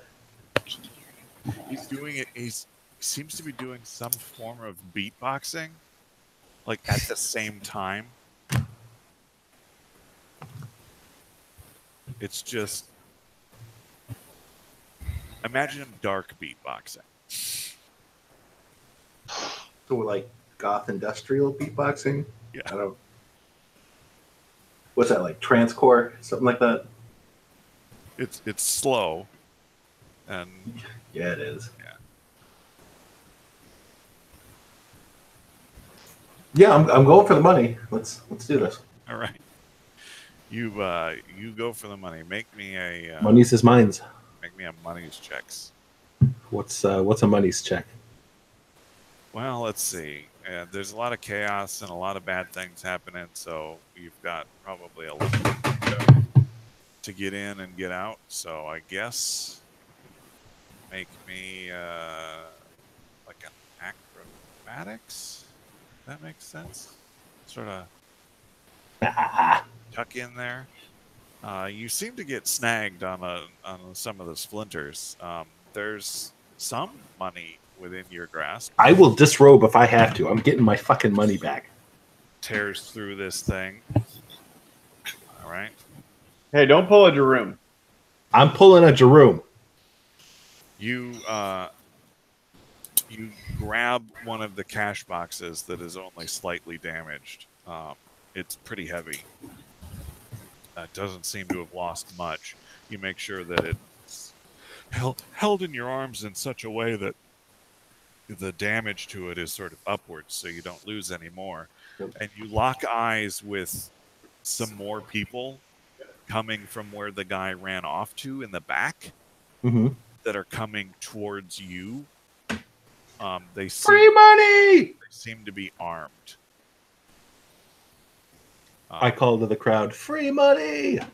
All right. A few of them who aren't screaming and running for their lives notice this and make their way towards you. A few of them that are screaming and running for their lives also notice this and make their way towards you. It seemed to be a special kind of motivation. Right. People. The Ogrekin is pretty nearby, right? Yeah. I flip him a coin and say, good show, old chap. He looks at you with sort of a blank and hideous face, and then looks back over at Jerome, his patron, his agent, and gives you, Jerome, what you have to assume is the approximation of a smile from that face as he indicates the coin that Caladrel gave him. Babies are crying, women are fainting. I do a general like throwing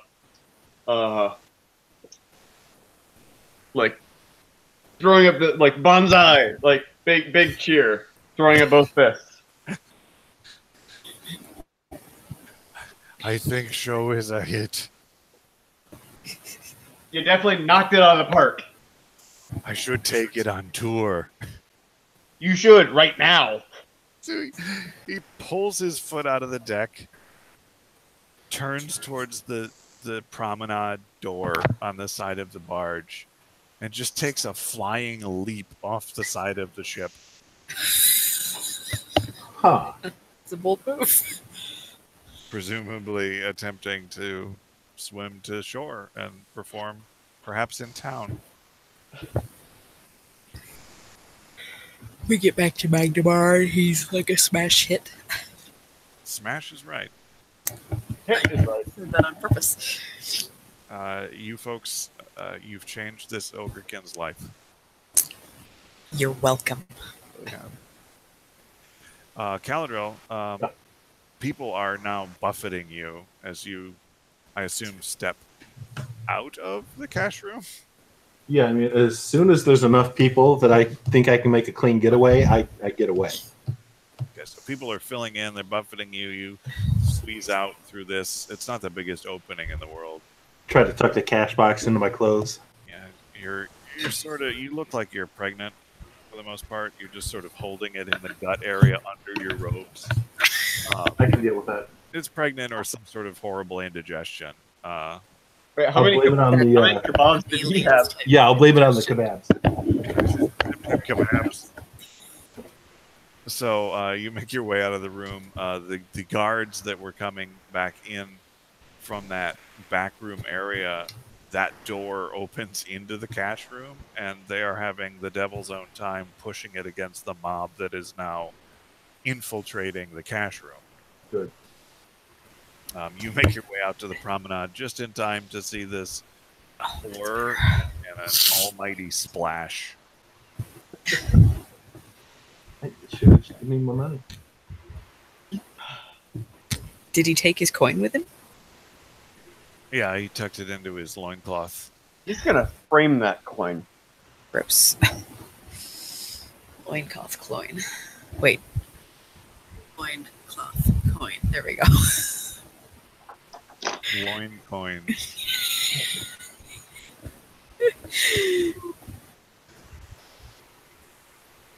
The tentative title for this episode: Unnatural Musical Theater. Guess that's Unnaturally lustful musical theater. guess that's better than dick jokes. Hey, dick jokes. So, yeah, there you all are, sort of standing in the general area just outside of this fighting pit room, which has either been vacated by the people that were in there or is a roiling mob of people working. All right, do I see everyone else now that I'm out of the cash room? Yeah, you're all sort of standing in the same spot. Yeah, Hey guys, let's get the hell out of here. Yeah, I was Like already starting to sort of do that same thing to Takar that I had done to Jeroen, where I loop my arm through his and sort of forcibly make him keep pace with me. But the party was just getting started. Go! Party is done. Let's go. All right, be a killjoy. Look, I'll make it up to you. Let's go. Please no. Please do not. Oh, I'm done. So you guys make your way to varying levels of enthusiasm towards the sort of dock area of the barge where the little rowboats pull up. There's is a boat there awaiting passengers. We take up the whole boat. The very confused looking oarsman. Because the Ogrekin just like launched right past him, didn't he? Yeah, he's currently like trying to wipe river water out of his eyes. Oh. Watch out for those little mites. Yeah, as you get down into the boat, you see all the seats are wet. Worth it. Seems to be some water in this boat. But it's like, what? Hell of a party. I guess. Well, They don't pay me to ask questions. That they don't. So he just pushes off and starts rowing away from this barge. As you get about halfway to shore, make me some perception checks. Do we pass the drowning ogrekin? Oh God! Apparently he's failing his swim checks. Huh.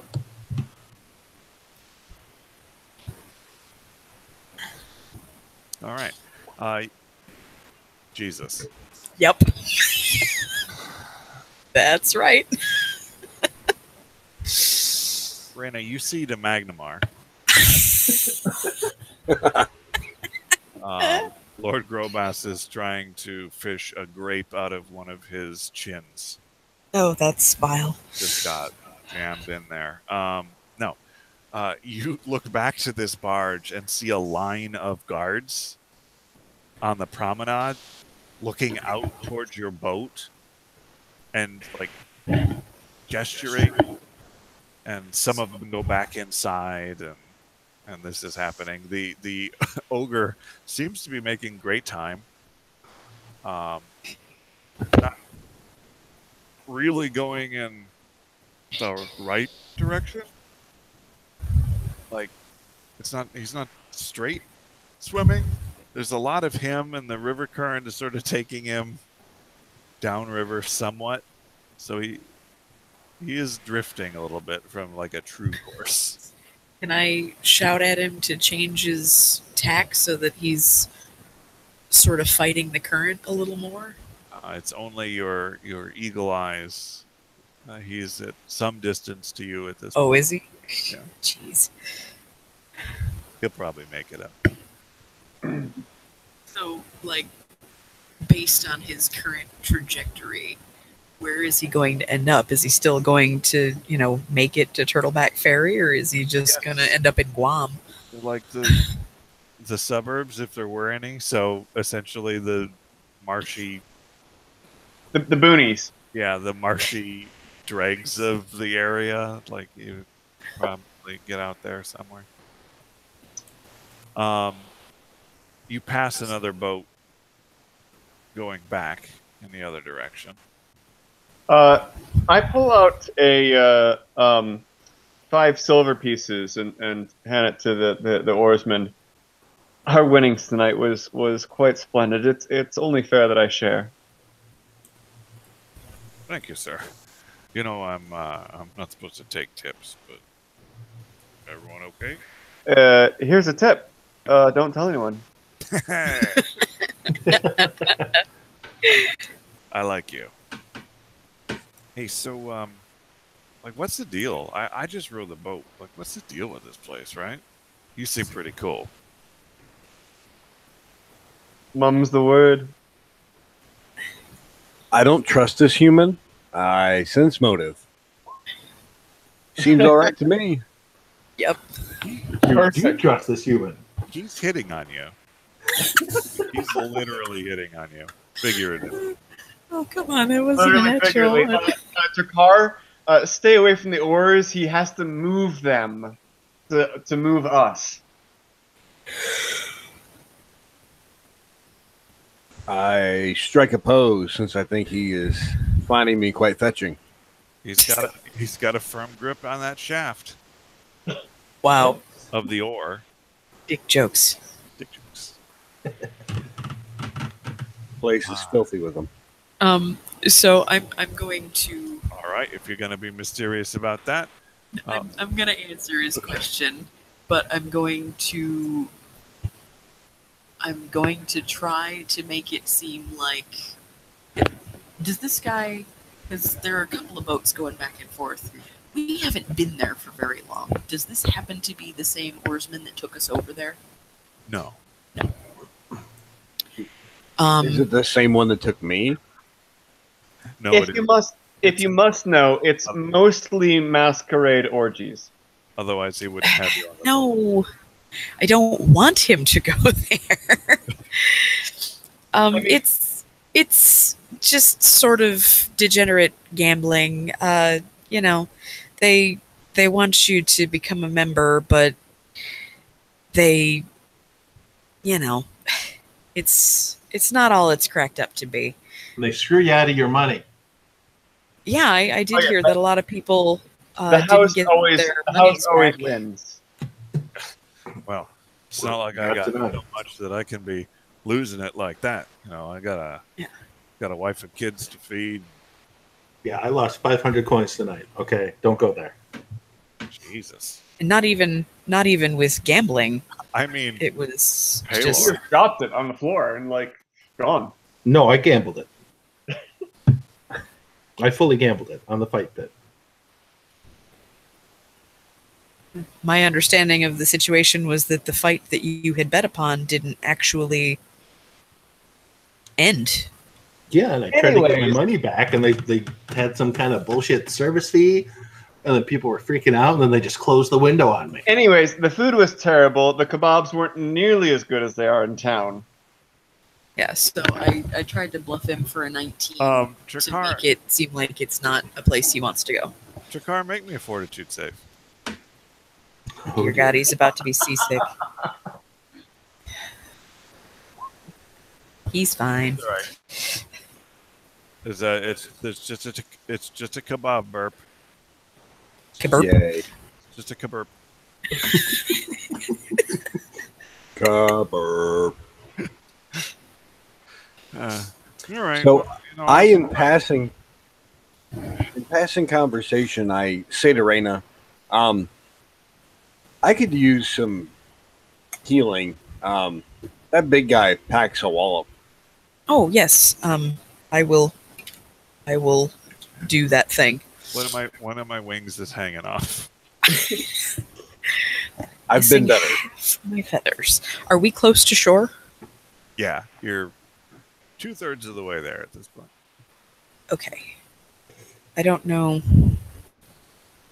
like how prevalent are like magic items around here. Like if I whip out my wand of healing, is it going to really freak out this poor boatman? Well, There's only one of him. If we have to kill him, we will. that's the attitude. Healing to death. It's not Magnemar. I'll say that. All right. Looking. There it is. Potion. How badly are you hurt? Well, I could deal with 30 hit points and then some. Okay. How about all of them? I'm all of them hurt.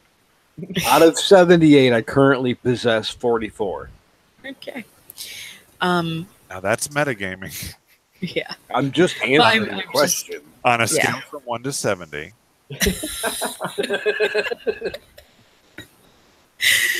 All right. Let's see if this works. Yeah, I was always kind of raised that you should try to, earn your money, honest work and whatnot. There you go. You know, I was just saying the same thing to a friend I made tonight. That you should really go follow his dreams and earn an honest living. Nice. Yeah, well, that's good advice, I guess. I mean, I'm not in fancy dress like a lot of the people I row out there, but You know, he really took to it. that's good. Maybe he'll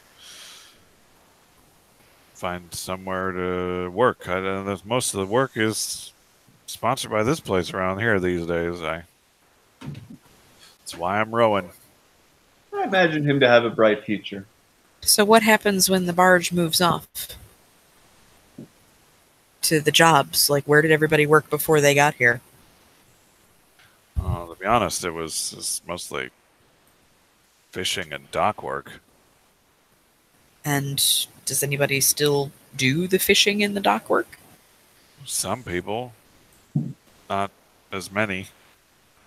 Is there sufficient fish coming in to keep the town fed? Seems to be. Most people seem to be eating at the barge these days. Yes. Anyway. A lot of people seem to be too busy having me row him over there to be doing much else. Popular spot. I don't know. Anyway, here you are. Thank you, kind sir. Thanks for the conversation. All right, so we will disembark as gracefully as possible. There you go.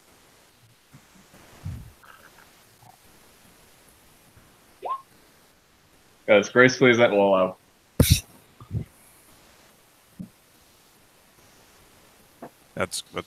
That works. Um, And,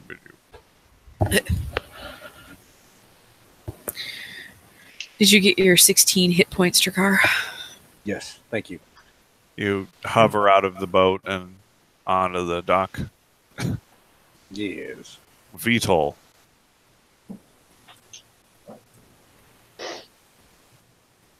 right.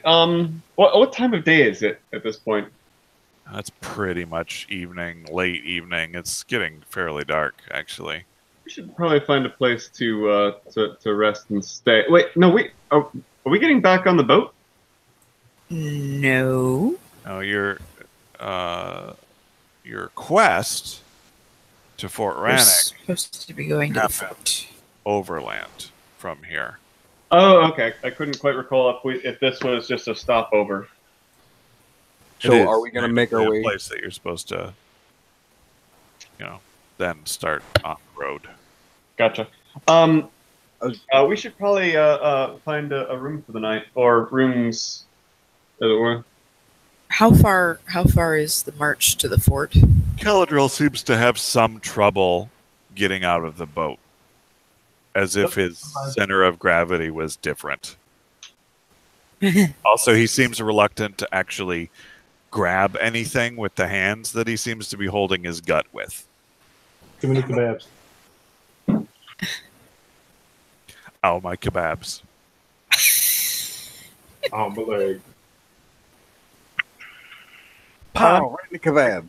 Calvin, did you just take another mutagen to give you another arm out of your gut? Are we? Or Is he something? out of the boat? I mean, I'm working on it, but I don't have it yet. Is he out of the boat yet? I'm getting there. It's a work in progress. How far is the trip to the fort? It's a day. A day. Oh, geez. Better part of a day.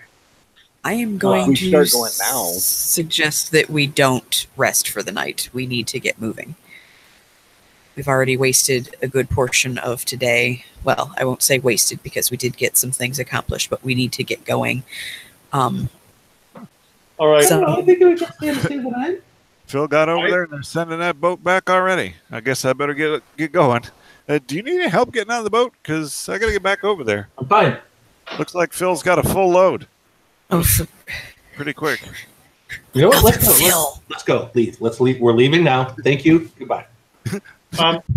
All right. I suggest. I agree with Raina. We should continue on our way. However, we're not going to do very well if we get there and are dead in our feet. So we'll take turns sleeping in the carriage of the behind Shadow. Behind Shadow. Agreed. Sounds good. Let's go. Yep. Gotta go. We're going. And also, Calidra, you can drop off whatever the heck you're hiding under your Shut up. in the back of the cart. I don't know what you're talking about. It's kebabs. Calidra, I've seen you eat kebabs. It's not pleasant. kebabs. Like, whatsoever.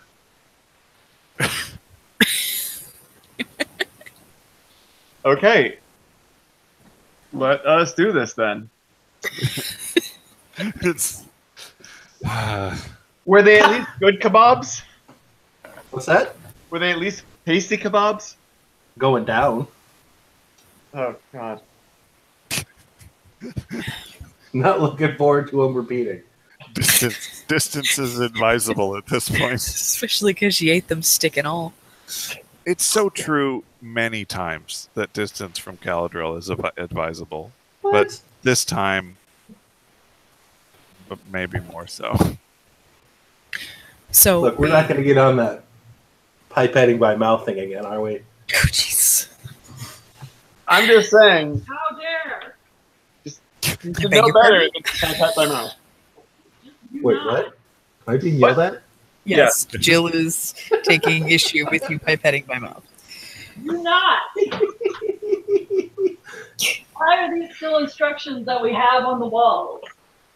What you fuckers? Don't use your mouth, you idiot. Your nose seals much better. That's not true at all. Okay, so we go collect Shadow and travel the road. All right. As you you leave this this pier, that other boat seems to be getting pretty far away from the barge. There, it's making its way over here, and your oarsman has left because he's really supposed to be in Let's go. transit when the other ones are in transit. Let's get in the Yeah. carriage. Let's go. Let's go. Come We're on. moving. Like, There's we have not I'm been moving faster. Let's lollygagging go. this whole time. Yeah. Okay. So you're towards Gareth. There's a little glint of dying light on some sort of shiny thing that everyone in that boat seems to have in their hands. Jerome, Aye. may I make a suggestion? You're always welcome to. Would it be possible for you to do some sort of disguise on Caladriel? Because I'm pretty sure that if they catch him, he's going to be mercilessly slaughtered. So if you That's could make true. him not look like him, that might be ideal. It was kebabs. I need to ponder this. Better for everybody, really. Do I? Make Caladriel not look like Caladriel. That's just. Look, I haven't Unfortunately, seen Wayne to do a sense motive, so I clicked it. I'm just waiting on it. shit. unfortunately, I have no spell to do this. But a quick scarf, a little fabric here and there, Probably and not kebabs. probably not kebabs. I part my hair differently. Now he's a little more emo than he was. I go and start doing that, but then specifically, it's in. Sorry, I don't have a button for this thing for whatever reason. The thingy doesn't want me to. Just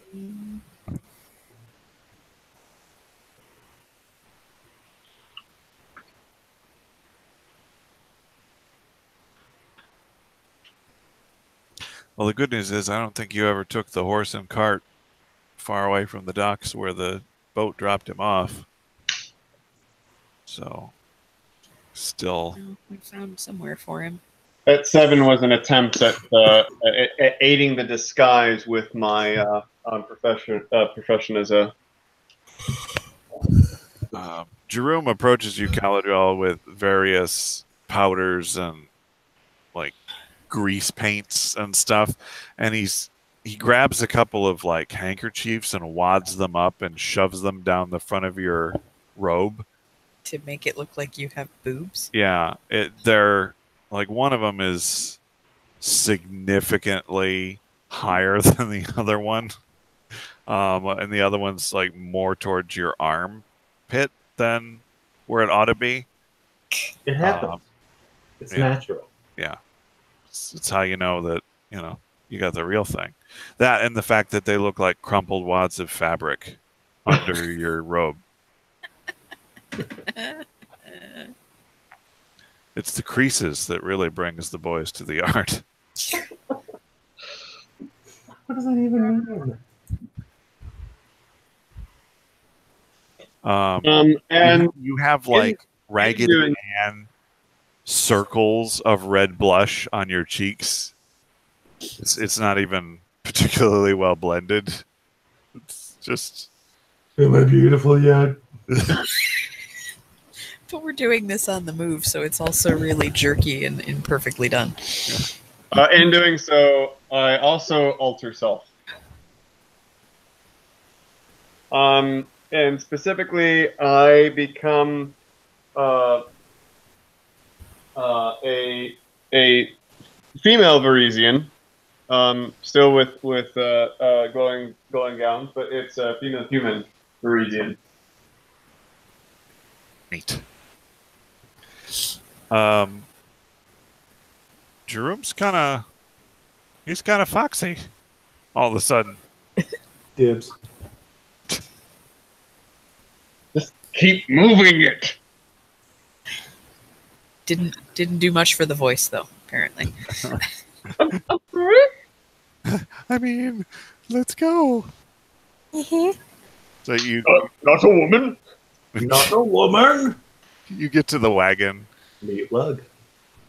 Shadow is somewhat sleepy. Well, Shadow's been sleeping since we got here, so time to go to work, bud. Give him a little swat. Make me a handle animal check. Who? Anyone. Usually Trakar. Usually Trakar. Yeah. We'll stick with it being Trakar. Well, it is a charisma check. Nice. Yeah, suck it, Jerome. And I'm Caladrel. not even trying. Caladrel, The no. horse I don't doesn't like me.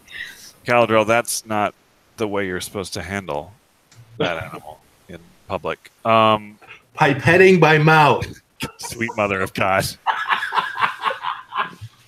That's high volume pipetting right there. He's going the distance. So yeah, Trakar, you're like, yeah, come on, Shadow, let's get on the old dusty trail. You vomit a little kebab for him. Oh my god. Seems to like it. I haven't. Does my horse now have mad cow disease? No, just bird flu. Yeah, definitely. Got the Well, first. you know. Because why else is the bird throwing up if not he has the flu? I actually have a moment, a realization, and I look. Like, dear God. No, just wait. It only gets worse. Okay. I look at Jerome. Is he asleep yet? No, Jerome is a foxy lady. Well, I look at Jerome, very confused for a moment, and I tell him I have a great idea. We need to get your horse wings like I have.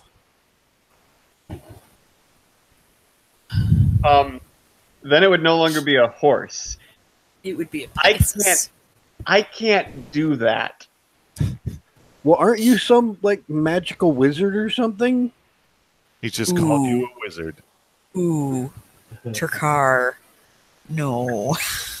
Trakar, get in the fucking wagon. That's their word.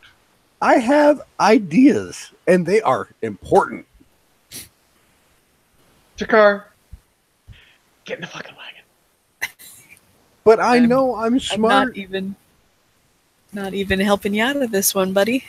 If I was busting your chops, I'd tell you to go get your fucking shine box.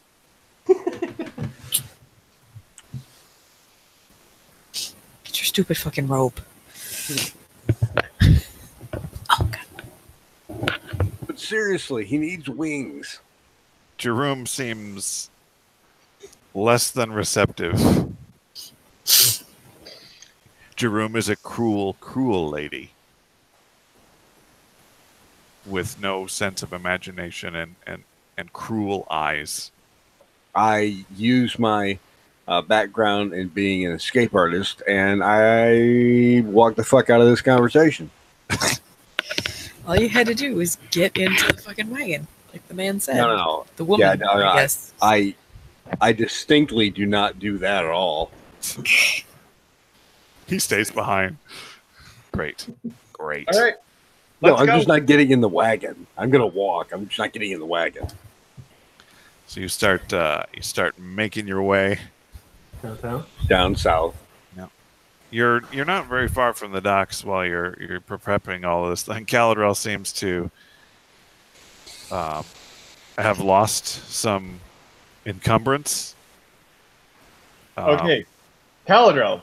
Yeah. Get in the wagon Okay. and try to look decrepit. I can do that. Perfect. Good on you. I tell Caladrel about my idea of giving me shadow wings. That sounds like a terrible idea.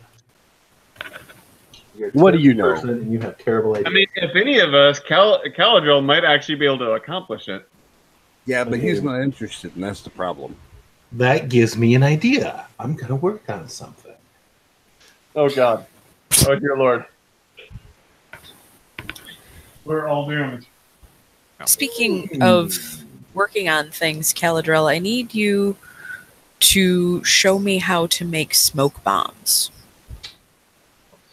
Why would I do that? Because I need to learn how to make smoke bombs. Why would you think I know how to do that? Because are you're we- an alchemist. Are we talking so you while claim. we're moving at all, or are we talking while we're stopped? No, we're moving. We're moving. Okay. Definitely moving. Okay. You do hear some guard-like armor jingling coming from down the way. People seem to be getting out of a boat as you're leaving.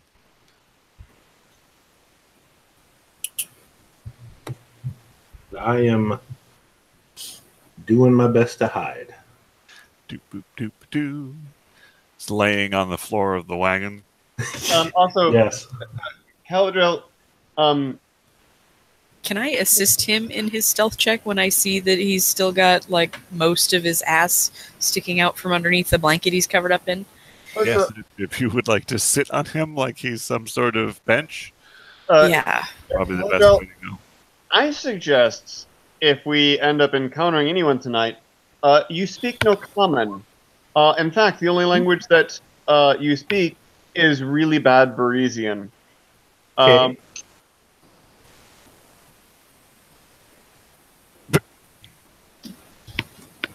Like, oh, this couch I'm sitting on is so comfortable. I'm glad we put it in the wagon. She just keeps stating unnecessary bits of cover that are really suspicious sounding. It's a natural one, but it's I mean, still yeah, a she freaking rolled better, 17. Jeez. So I think that the disguise we're going for is that Caladrel is my saintly Varisian grandmother, who is quite hideous, and it's been terrible to look at. Yes. But makes wonderful, wonderful paprikash. Yes. It's amazing.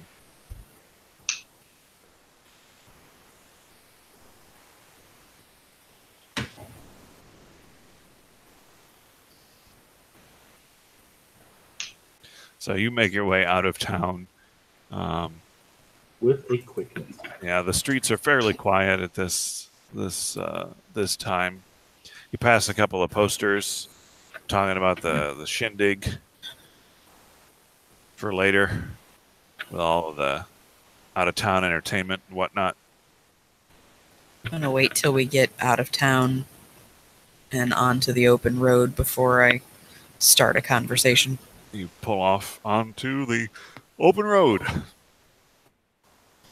How open is it? Like, are there other people wandering to and fro? It's like 7-Eleven. Very, very open. Okay. Once we get like a little ways out of town, I will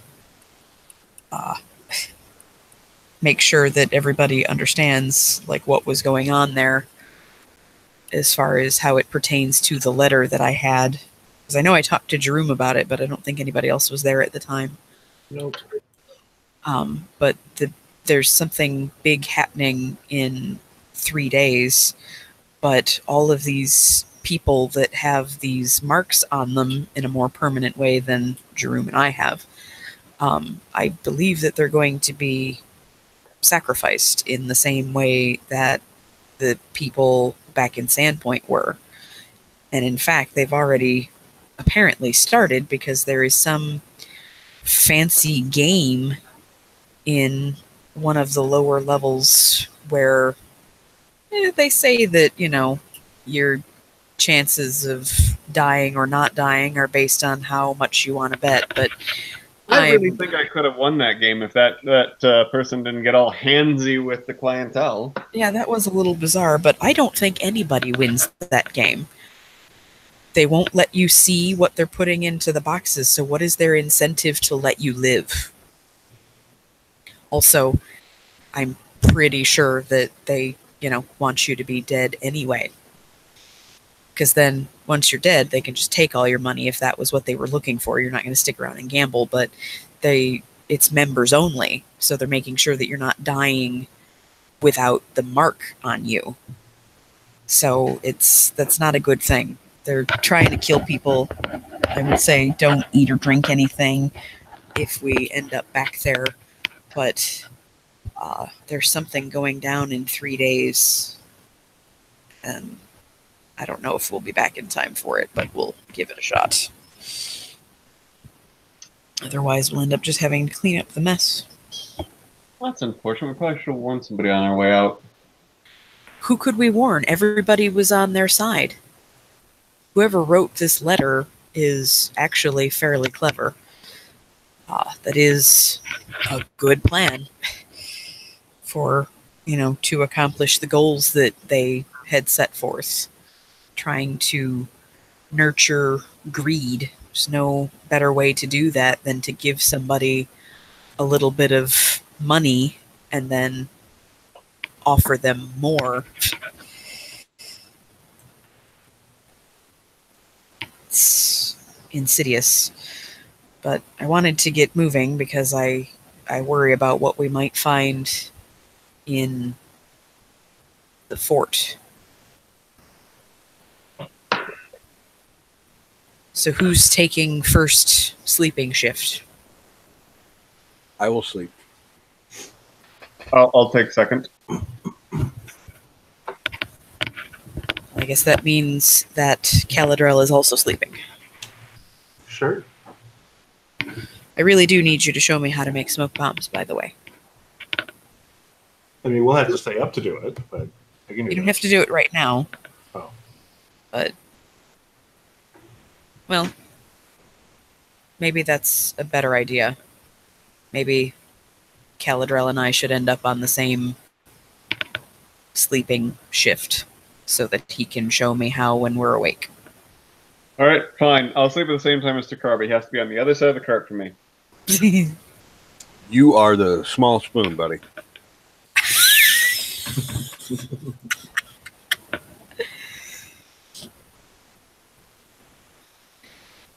All right, so we're traveling the road. Road again.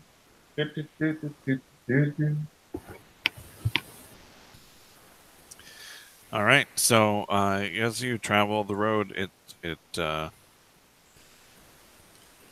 sort of winds its way through very sort of rural areas. Mostly, it's not even farmland. From the most part, it's sort of marsh out the way you came, but the road itself is sound enough. It seems to be built up as a causeway through this marshy area by someone who knew what they were doing. It doesn't take too long before, just the monotony of the trip itself starts to wear on you. No one seems to be coming after you. Thankfully, like, you're not the fastest thing in the world, being a cart and a horse. Like, people could theoretically gallop up behind you, and stuff. But none of that seems to have happened. So, hey, that's good news. So you're on the road. You do a couple of shift changes of your sleeping. Do we get hit points back for sleeping in this game? equal to your con mod. So Wow, that's basically nothing. that's really shitty. Especially Get when you one don't hit have a point con back. What's that? mod. Especially when you don't have a con mod. I got one. I got a con Yeah. mod of 1. I think Just- Zero. I think it might be minimum of 1. So it's like your con mod or 1. Hey, just don't take damage. Yeah. Stop taking damage. I don't even remember when I took damage. Uh-oh, I gotta go. Probably, maybe. I think it was baby related. So yeah, it passes pretty uneventfully. You do come across in some time a wagon that's sort of on its side off the road, sort of half in some reeds sitting there as you sort of come down the road. Ain't that a thing? All right, let's keep going. Keep on keeping on. I am inclined to not stop at all for reasons. For kebab reasons, kebab based Yes. reasons. Kebabs. Yes. 1,765 kebabs.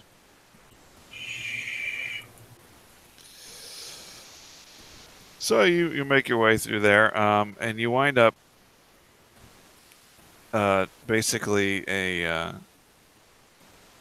place where the road forks.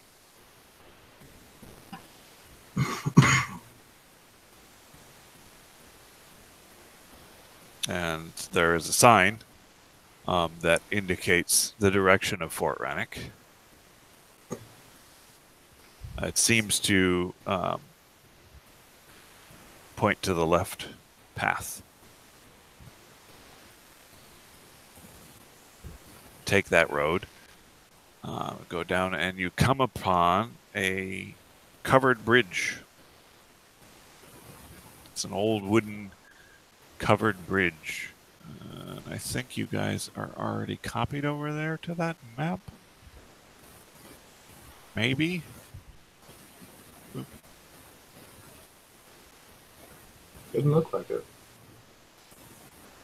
Yeah, that's a no. All right. Turtleback Nope. Ferry is where you guys were.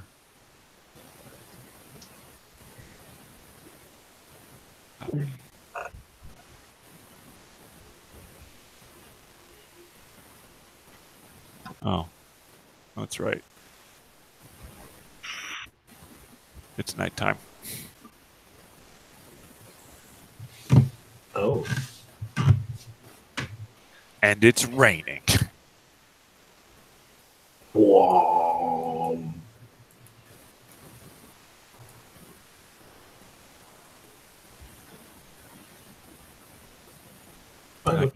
Did I get everybody? I got a cart, I got a horse, I got Caladril, and that was it. Okay. Nice. That's all you need. Let's just delete Caladril. What?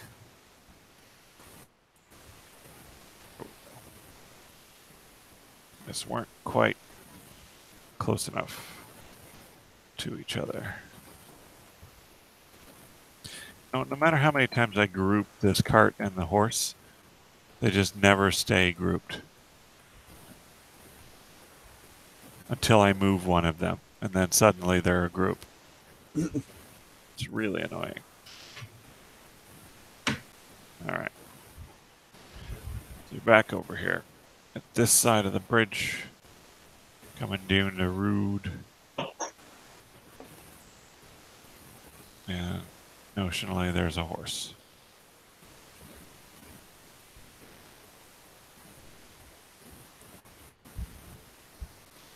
Shit, what's going on?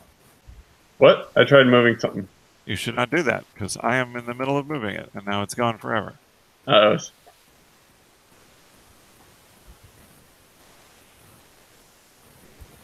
Okay. So, yeah, basically that. I would like everyone to make perception checks. What if I could, but I can't? I have no perception. None whatsoever. I don't perceive things. It's beneath me.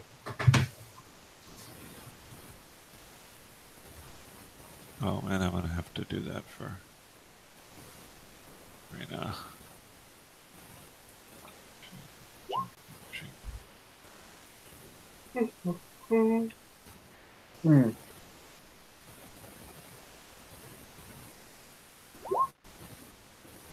What is the lowest you can even roll? 19. Jeez.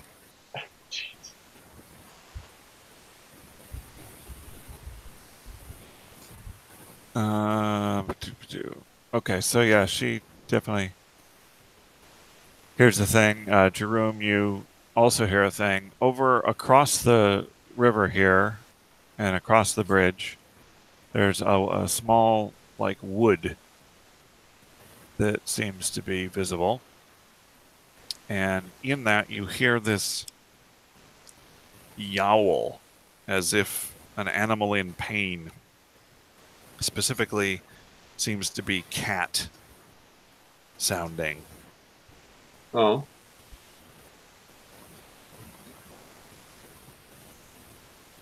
Seems to be a yowling coming from the woods.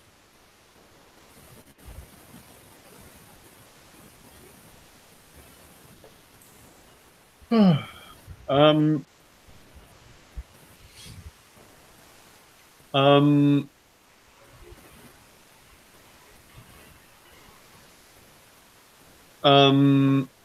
We'll do survival. Does it sound like it is in pain, or does it sound like it's ready for attack? It might be a mating call. Make me a nature check. Anybody? Okay. What? Uh-huh. Explain that. It's a fire pelt. You definitely understand that much. Ch.3, it's a puppy. Yay. Yeah, Jerome and Caladrel, it's a fire pelt. On second thought, maybe it isn't a mating call. Maybe it is indeed distress. I mean, sometimes those two things can be one and the same. It's either really, really good or really, really bad right now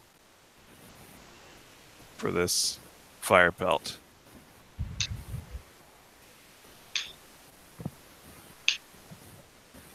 Well, on the one hand, we might get another pelt of a fire pelt for free. On the other hand, whatever's killing it might kill us.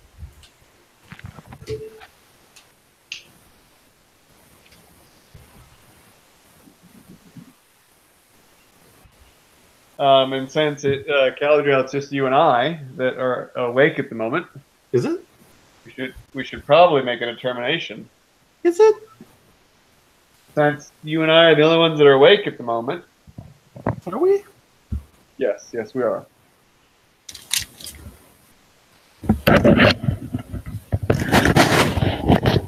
Oh, wait, we got somebody rustling. They might be waking up.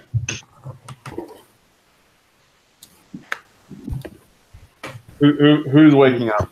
Jakar seems to be kind of excited about the puppies. Hey, what did I miss? Puppies! Fire pelt.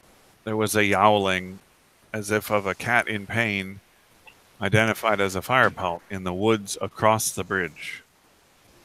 There's a bridge. Yes. Yeah, there is a bridge before us. Are we getting close to our objective, or what? Yeah, how long have we been traveling?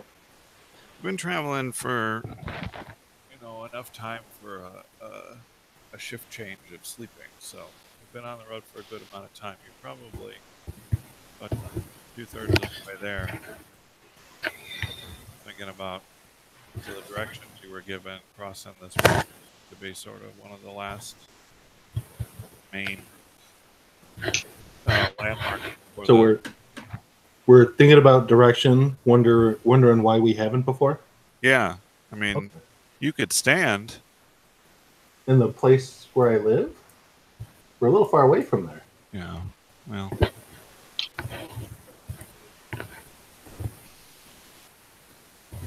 Okay, so what was this about puppies? I thought it was a puppy sound.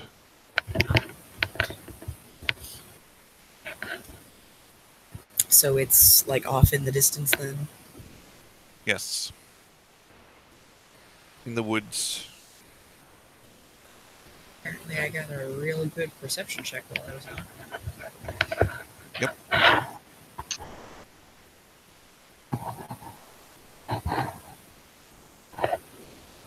Alright, so what goes on now? Well, do we want to go and deal with the fire pelt and/or whatever is dealing with the fire pelt? Or do we want to just let nature take its course? Not waste time. I was not natural about that screech. Alright. So, do we know of anything that could take on a fire pelt? Us? Galelu. Know that she would have gone off the trail like this. She had how much of a head start on us? Quite a lot. For Yeah, her to still be within earshot would not be a good thing. she made off, in that direction, basically. It looks like maybe she was gonna ask around in town just a little bit, but she was basically headed out of town when you guys arrived, and then you kebabbed and casinoed and for pretty much the whole daylight. So Got an ill-advised tattoo. yeah, right on the lower back. It's just Didn't even actually say what you're told it says.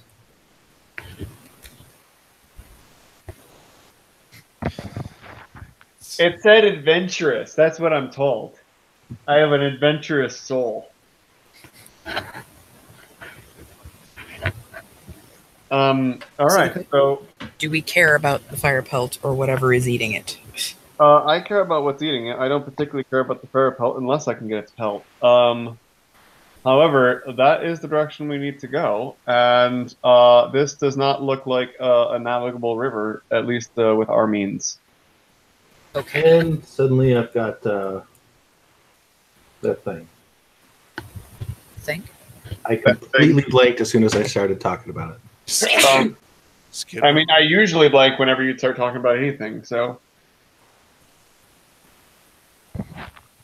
Dysentery, that's the thing. Suddenly I've got dysentery. Okay. Dysentery? Yeah, we're talking about fording the river, and suddenly I've got Oh, dysentery. yeah, you could chalk the wagon and attempt to That never works. load it across. We could, but I've got dysentery now. Oh, well, there you go. Um, I think down here, if you look, there might be some wild fruit. Okay, I've got dysentery. Seriously, though. I don't think he knows what dysentery is. Caladriel dies. Shit. Oh, but you get to make out his tombstone, so that's kind of neat. I'm not gonna bother. Okay. Here lies fuckface. Skip through the thing and bam. No epitaph. That's harsh. okay. I mean, he died like he lived. Mostly forgettable. Well, I don't think I'm going to share my kebabs now. So, should we leave Shadow behind so that he doesn't get attacked? Like, is there something on this side of the bridge to tie him up to, and then we can get across the bridge, kill whatever it is, and come back for him? There's the bridge. Here's a novel idea. Why don't two of us scout ahead by like 20 yards? How about no? Splitting the party is never a No, good idea. By 20 yards. Like, I'm not saying like we all like go four different directions and leave the horse by itself. Two people stay with the cart and the horse and get out. We all cross the bridge, but two of us scout 20 yards out from that point to find out what the noise is. Still well within earshot of each other and everything. I attempt to just ride Shadow. Well, this ought to go well.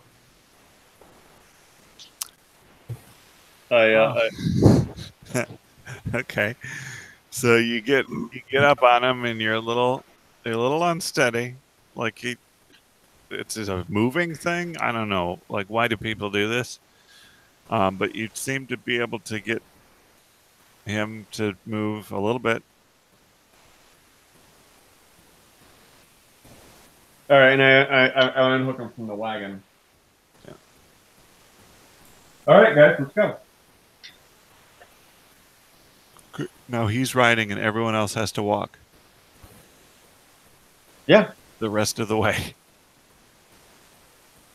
just across the bridge. We'll come back and get the cart.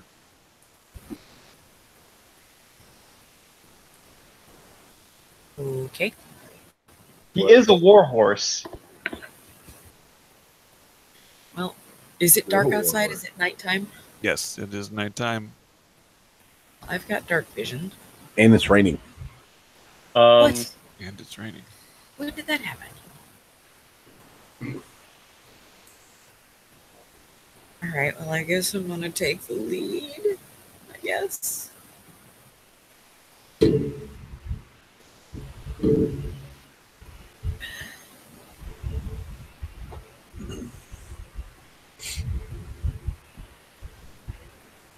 Come on, Val, go back to sleep. All right, so we advance. Well, like, you're the people with tokens. I'm sorry, I've got a baby monitor up on half my screen and my character sheet up on the other half. What is poking me? Right, said I was taking the lead. Well, you didn't. I'm working on it. It's too big. All right, you just That's what you she coming said. across there. Normalize. No. Yeah. All right. I don't know how I'm supposed to stealth with a horse behind me, All right. but Can you hold up a little bit? Because I don't think Caldrell is as not coming along as he is. Can What? you play the game, Dave? No. seriously? What? 2 in a row.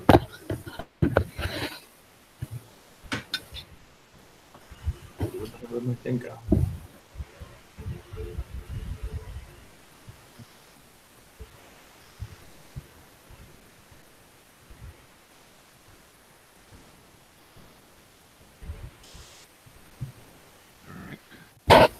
That bridge is old, but seems to be sound. At least you haven't gone through it yet. There's a lot of holes in the roof, though.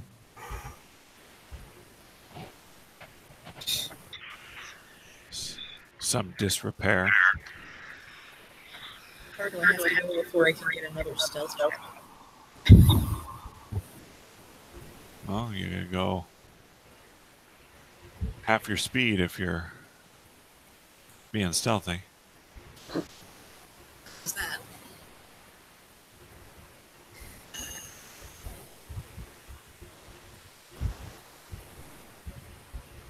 It's better. All right, I don't actually have the intention that the wagon is in the middle of the river, but that's just how the tokens are moving. All right. It's floating itself. I like it. All right. Everyone, hold on just a second. Okay, now I'm super stealthy. Also, I am perceiving. It's going to take me a minute to find that page. All right. You perceive. Sorry, you're actually in the bridge, so I should do that.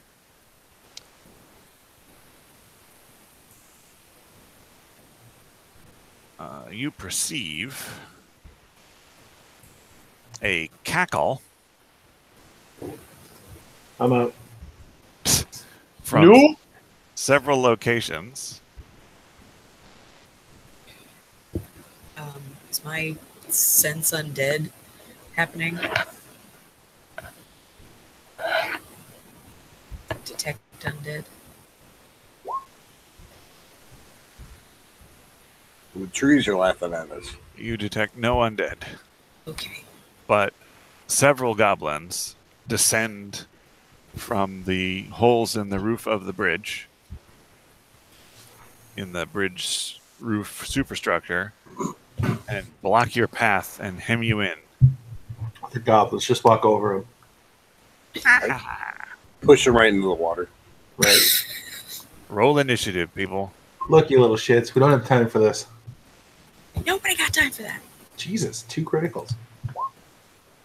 Huh.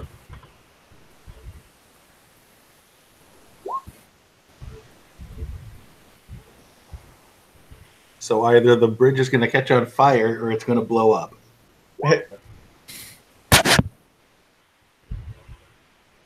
We've I done. like to think that there are many ways that the bridge can be destroyed. I mean, it's nice and rickety already, right? Oh, my God. what about an initiative for Shadow? Does he get one? No, he will be on your turn. Okay. I don't know how war horses work in battle. It's just an animal companion to you, essentially. All right, Chakar did an 8, Raina did a 17, Caladril did a 23, and a 29, so that these ones are not real. The 14 initiatives that are in this.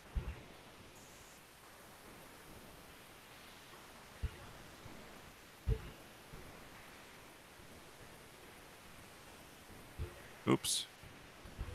That one I needed.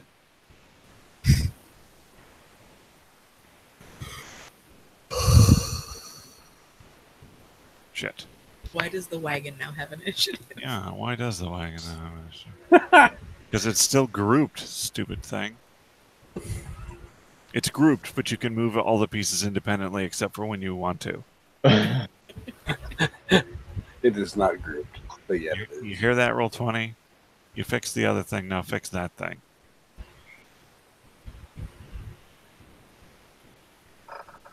$29.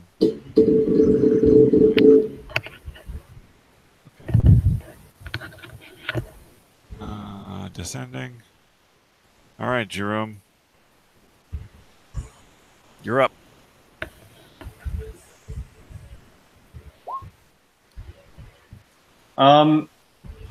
The two blocking are I keep sending one back and forth of all 4 two in front of us. So I'm just like left, right, left, right. Okay. So you hit the left one in the shoulder. You hit the right one in the throat. You hit the left one in the other shoulder. You hit the right one in the eyeball. The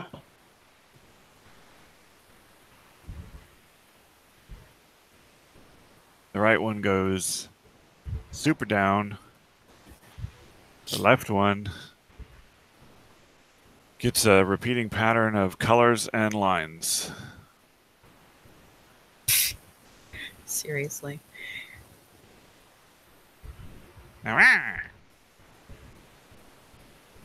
Caladrel.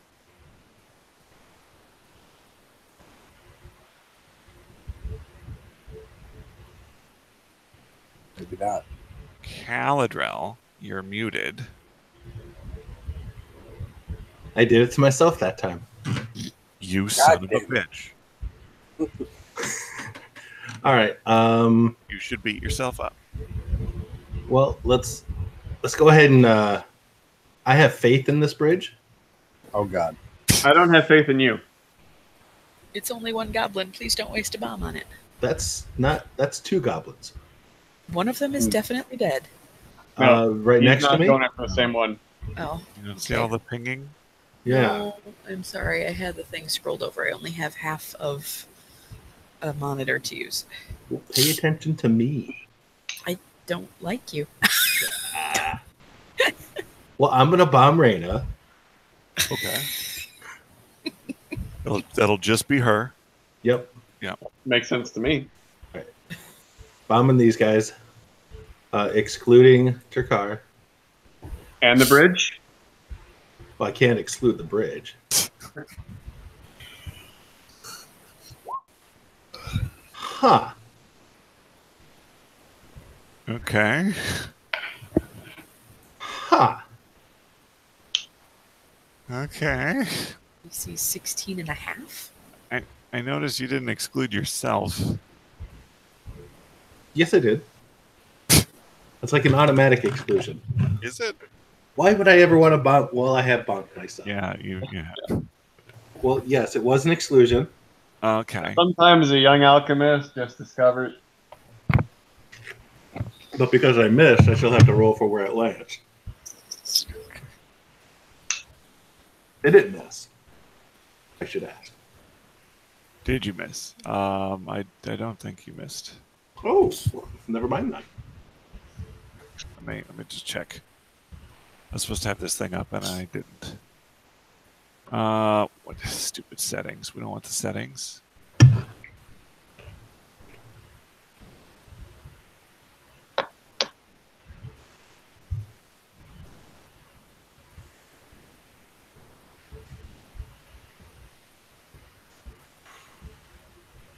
No, that matches. So you did hit him. Sweet. 15 damage to that one guy. He's very dead. Woo! Explodes into a little green mist. And then this guy next to him has got to make a save. 16 and a half. Well, Nope. a 10's not that number. So he takes 7 damage Mm-hmm. and also dies, That's the idea. missing a limb.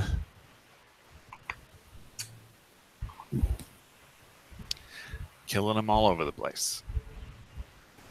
Raina. I don't have time for this shit. All right. So The bridge slowly smolders. It'll go out. I have faith. I'm gonna. Hello. I'm gonna take a step while drawing my elven curve blade, and if I can find the right page. The Well, curve. those are sacred to my people, right? Well, she's now sullying them with goblin blood. Or rather, spilling goblin blood as should be properly done. Oop. Depending on your... It's clearly not the right button. Okay, hold up. Well, now we know where you keep it. She's got it keistered. Where are my attacks? There it is. Let's try So this she is again. also a marsupial.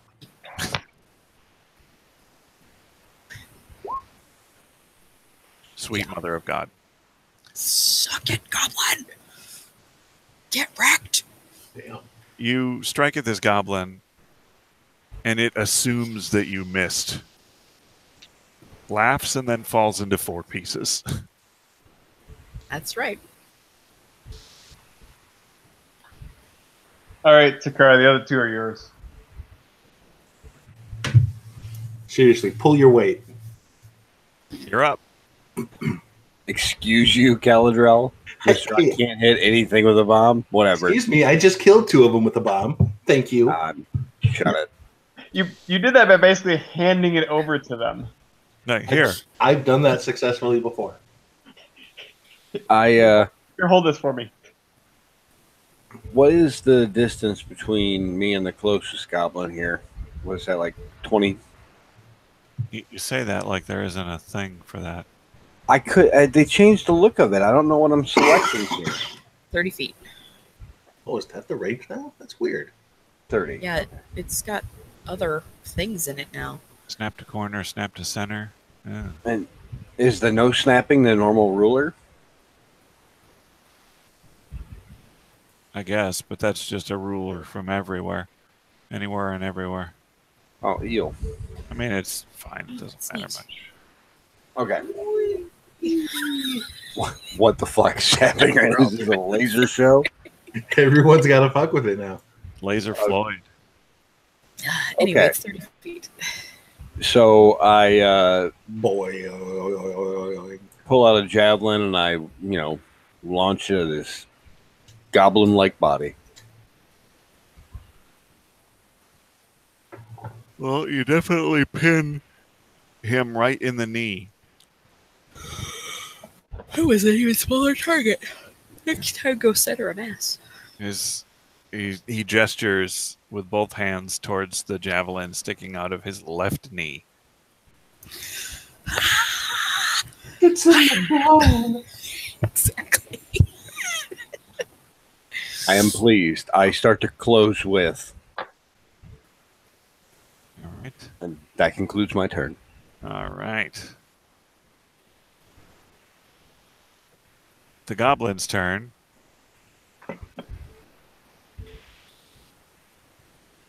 This goblin turns around and starts running Why? because that's what you do. That's what goblins do. Is that the one with the bum knee? No. This is the one without the bum knee. Well, the good news is I fly faster than he can run. Magic missiles can go even faster. So he's over there. It's actually one square off the map, but we'll pretend that isn't. And this one turns around and runs away. But much more slowly, Much, much more slowly. because he took a javelin to the knee. I thought he's like stapled to the bridge. No, it's in the bone, not the bridge. Shame. I'm gonna work on that. Actually, This is like a 6-foot-long javelin, and it's just sort of sticking out and flailing around. yeah.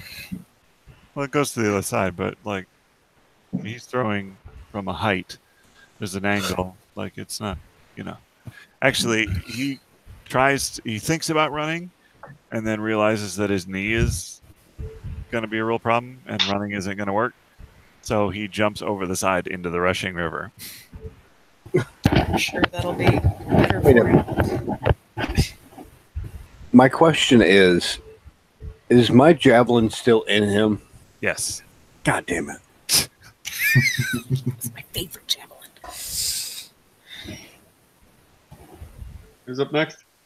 My mama gave me that javelin. Next It's like a box of javelins. is Jerome. That javelin was All given right. to me for my birthday when I was 8 years old. So I'm Never been apart. every one of these up until they are no longer required go to the guy who is not currently floating down a river, Okay. and then any left over go down the river. 2, find this guy right in the spine and kill him.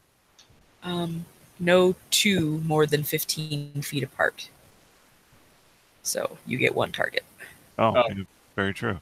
So you kill that guy. That's good. He was the one I cared about more. He's dead. Slightly off the map, but dead.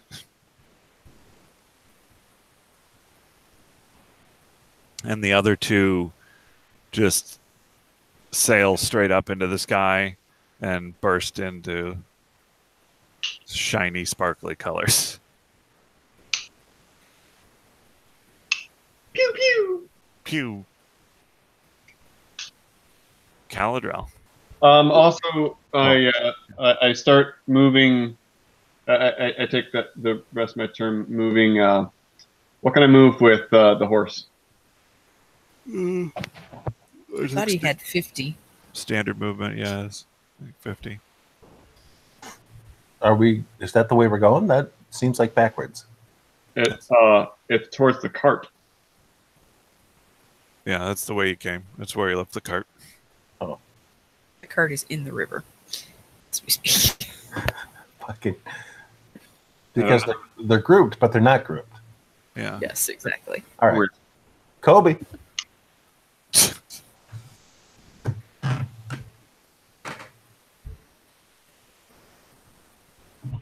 How's that going for me?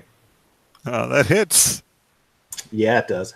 So this is goblins just floating down the river, backwards, flipping you off. And then his bomb lands next to him, sinks down a little bit, and then does a depth charge thing, like right below the waterline. And there's a big fountain of water that seems to be tinged heavily with green. Oh, I gotta. Ew. Does that take us out of? It does. Why can't I click myself anymore? You shouldn't click yourself while we're playing the game. Because Question in looking at the water fountain explosion coming from the river, do I see a javelin? Well, there's a javelin that goes end over end and lands on the shoreline. Hey, I got your javelin back. It's bent. Oh, I got your javelin back. Oh, I could have discounted it too.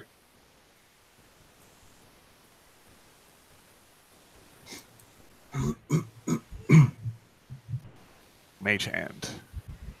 I was going to grab the javelin. Oh, there's a javelin right there. You can grab the javelin. All right. I send it off to Chakar while I go and get Shadow hooked back up to the cart. I am going to. Your javelin's bent. Chakar. Great. I'm going to stealth up a little ways Now it's a further. boomerang.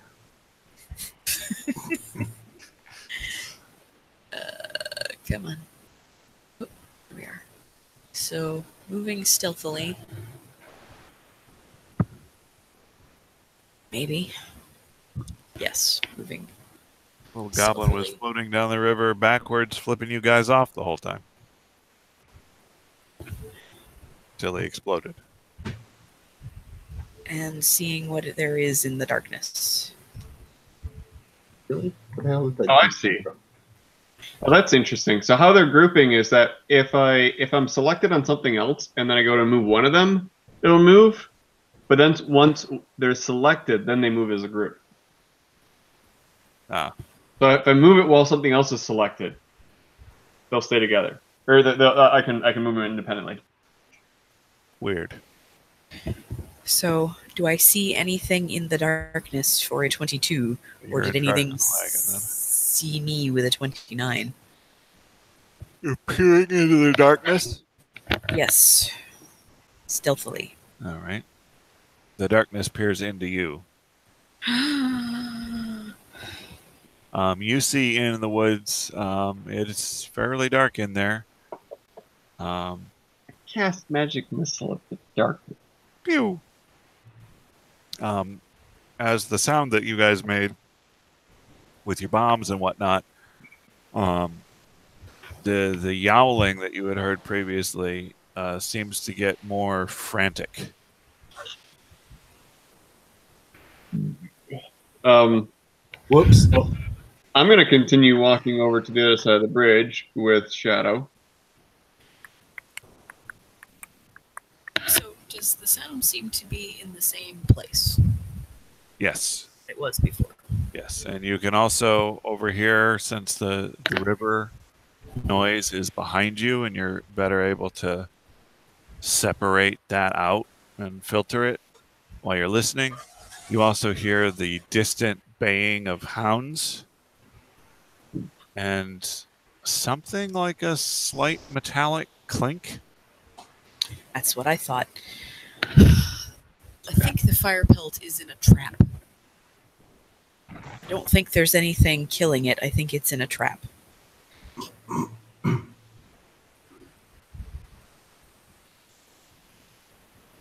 So, do we set it free? There are people coming in this direction, presumably hunters. We could set it free. If we kill it, they'll probably be pissed that we, kill stole. What do you want to do? Rocket whore. I say we wait for the hunters, kill them, free the fire pelt. The hunters become the hunted. Yeah, that's a bit dramatic, maybe. You could throw the fire pelt at them. That's kill it. That would be the proper response from me. I mean, I would love to get my hands on some more fire pelt. Well, I mean, I don't like the idea of people who hunt with traps. I think that it's spineless and cruel. No, I think it's terribly cruel, but I also think that it's horribly injured at this point and might as well put it out of its misery. Why don't we examine it? It's also way better for the fur than people trying to spear an animal. I mean, I wasn't going to mention that part. I'm going to stealth my way in the direction that the noise is coming from. All right. So I'll have you. Jeruma DeVille. I'll have you give me a heading, and I will stealth it up. He needs Maybe. 101 fire pelts. At least a dozen. I mean, for a proper suit. Because really, if you make a suit from fire pelt, you really want only the belly, because that's the softest. Everyone knows.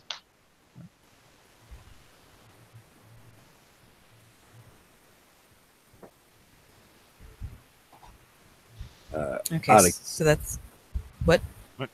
I was going to say out of character. I ain't got much longer. I'm going to have to go. All right, I got a place. All right, Raina, you stealth to the woods there, which is represented by these two trees.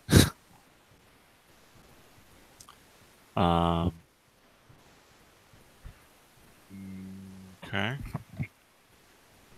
Trees? Yeah, there's some skeletal trees there, north of the path. Okay. All right. You go a little ways into the forest. You need to make a perception check. Okay. You would technically be up here. Sure. You don't think you stepped on any sticks? You do see in a small clearing there's a fire pelt that is sort of licking at a steel trap, sort of biting at it. It's on one of its feet. How injured does it look? Like if we got it out of the trap, would it be able to run on its own? It's possible. You'd have to make a medicine check for that. But there isn't a medicine check in this system. Oh, okay. Heal check, I guess. Yeah. So there is one. You were just called something different. Just being pedantic. I don't know. It's like its foot is in there, so Yep. I mean, it's got three others. I don't know stuff about things.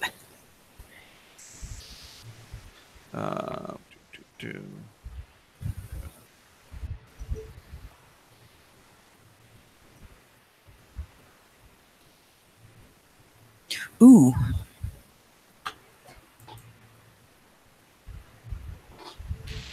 I will tiptoe back over to Jeroom and ask him if he can use Mage Hand to open the trap while we're, well away. Get the thing out because I have an idea. Possibly. How stiff do you think the trap is? Can I ascertain that from what I've seen of it? Well, the knowledge. Like- I have a knowledge Knowledge survival for the general way these traps are made. I got engineering, dungeoneering, local nature. You could do There is no trap finding. I got trap making, Okay, which is craft traps. do that. You know how to craft a trap like this. They're pretty heavy. I mean, essentially what you're looking at here is a little oversized for this fire pelt. It's essentially a bear trap. Yeah, that's probably going to require more than 5 pounds worth of force. Gotcha.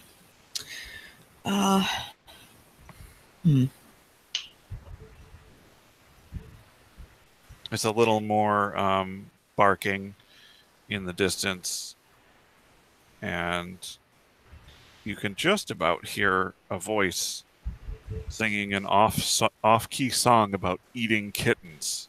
Oh, dear God. Nope. Crap.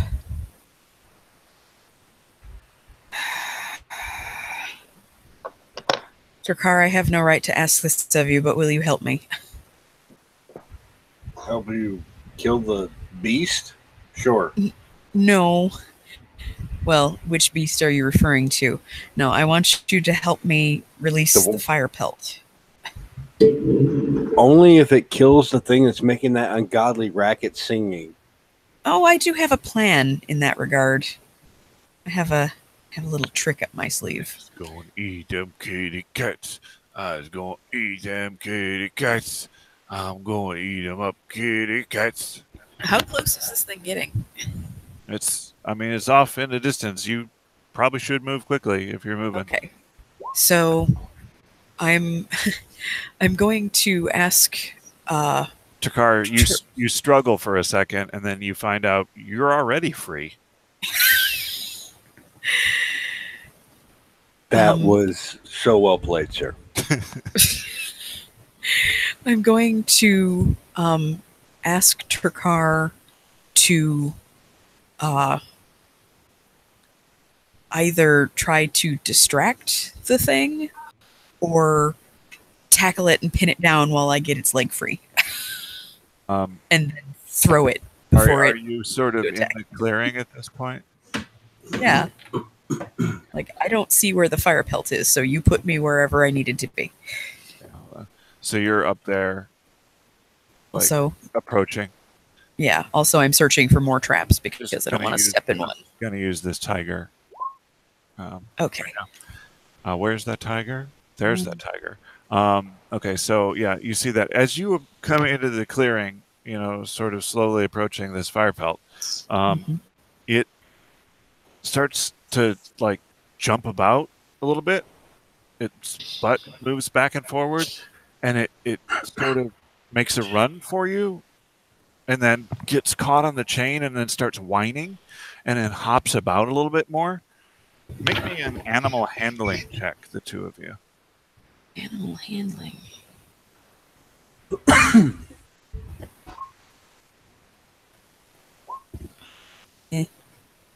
I don't know things about animals. More knowledge, nature. Drakar, this is a tamed fire pelt. This fire pelt is actively excited to see you people. Oh, well then I walk over and open the thing.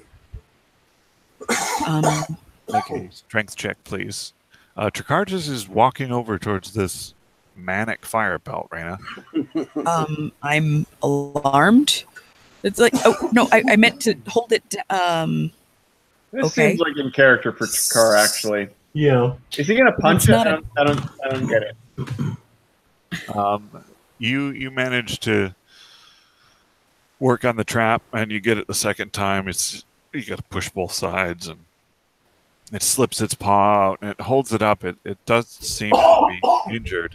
It does or doesn't? It does.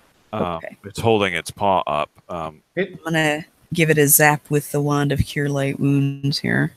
You guys are healing it? Quick, yes. quick. Hey, we have the cart. Did that work? Trakar, make a. Oh, you made a knowledge nature. Okay. Wow, that's pitiful.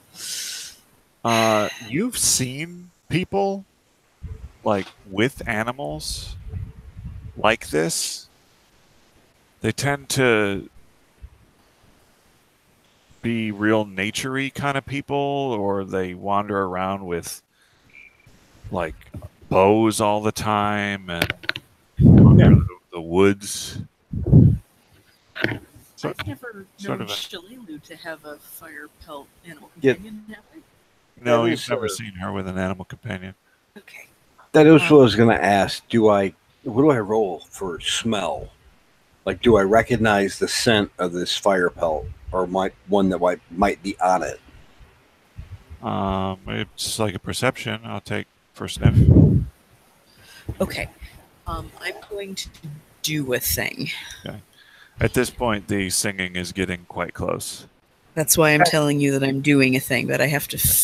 I don't remember the name of the thing, so give me 2 seconds to find Either it. scare the beast off or get him in the cart. Go deal with that. I have to do something here. Undetected sabotage. So I'm going to spend 2 key points for my forgotten trick and do undetected sabotage. I can sabotage this trap, but leave it looking like it's perfectly fine. So that is a disable device for me. Yeah. You do that thing. Yep.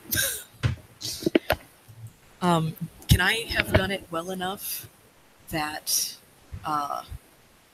the next time the person goes to set the trap, it clamps down on his arm with my nat 20? Well, you can't control where the person puts their arm, but you can make sure that it will look like it's latched, and then it will immediately slip out of being latched. It could be a dangerous situation, but you can't control where they're going to be. Fair enough. Okay, I will rush back to the rest of the group then. All right. And sort of eye the fire pelt warily because it's not eating anyone.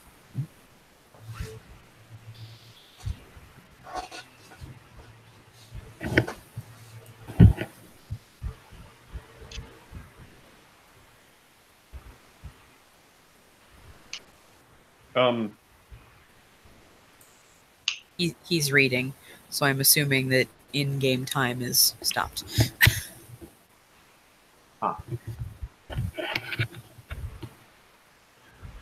Okay. Is there anything that is happening with the fire pelt? The fire pelt looks eager for you to help it. It's not being aggressive to anybody. It is holding its paw up. I gave it 2 points of healing with yeah. the Wand of Cure Light Wounds. Oh, okay. I didn't see that. So it feels a little better. It tentatively puts a little weight on the paw. Pause that for just a second. Apparently, I did click the button twice. The first one was 4 points, so it got 4 points of healing.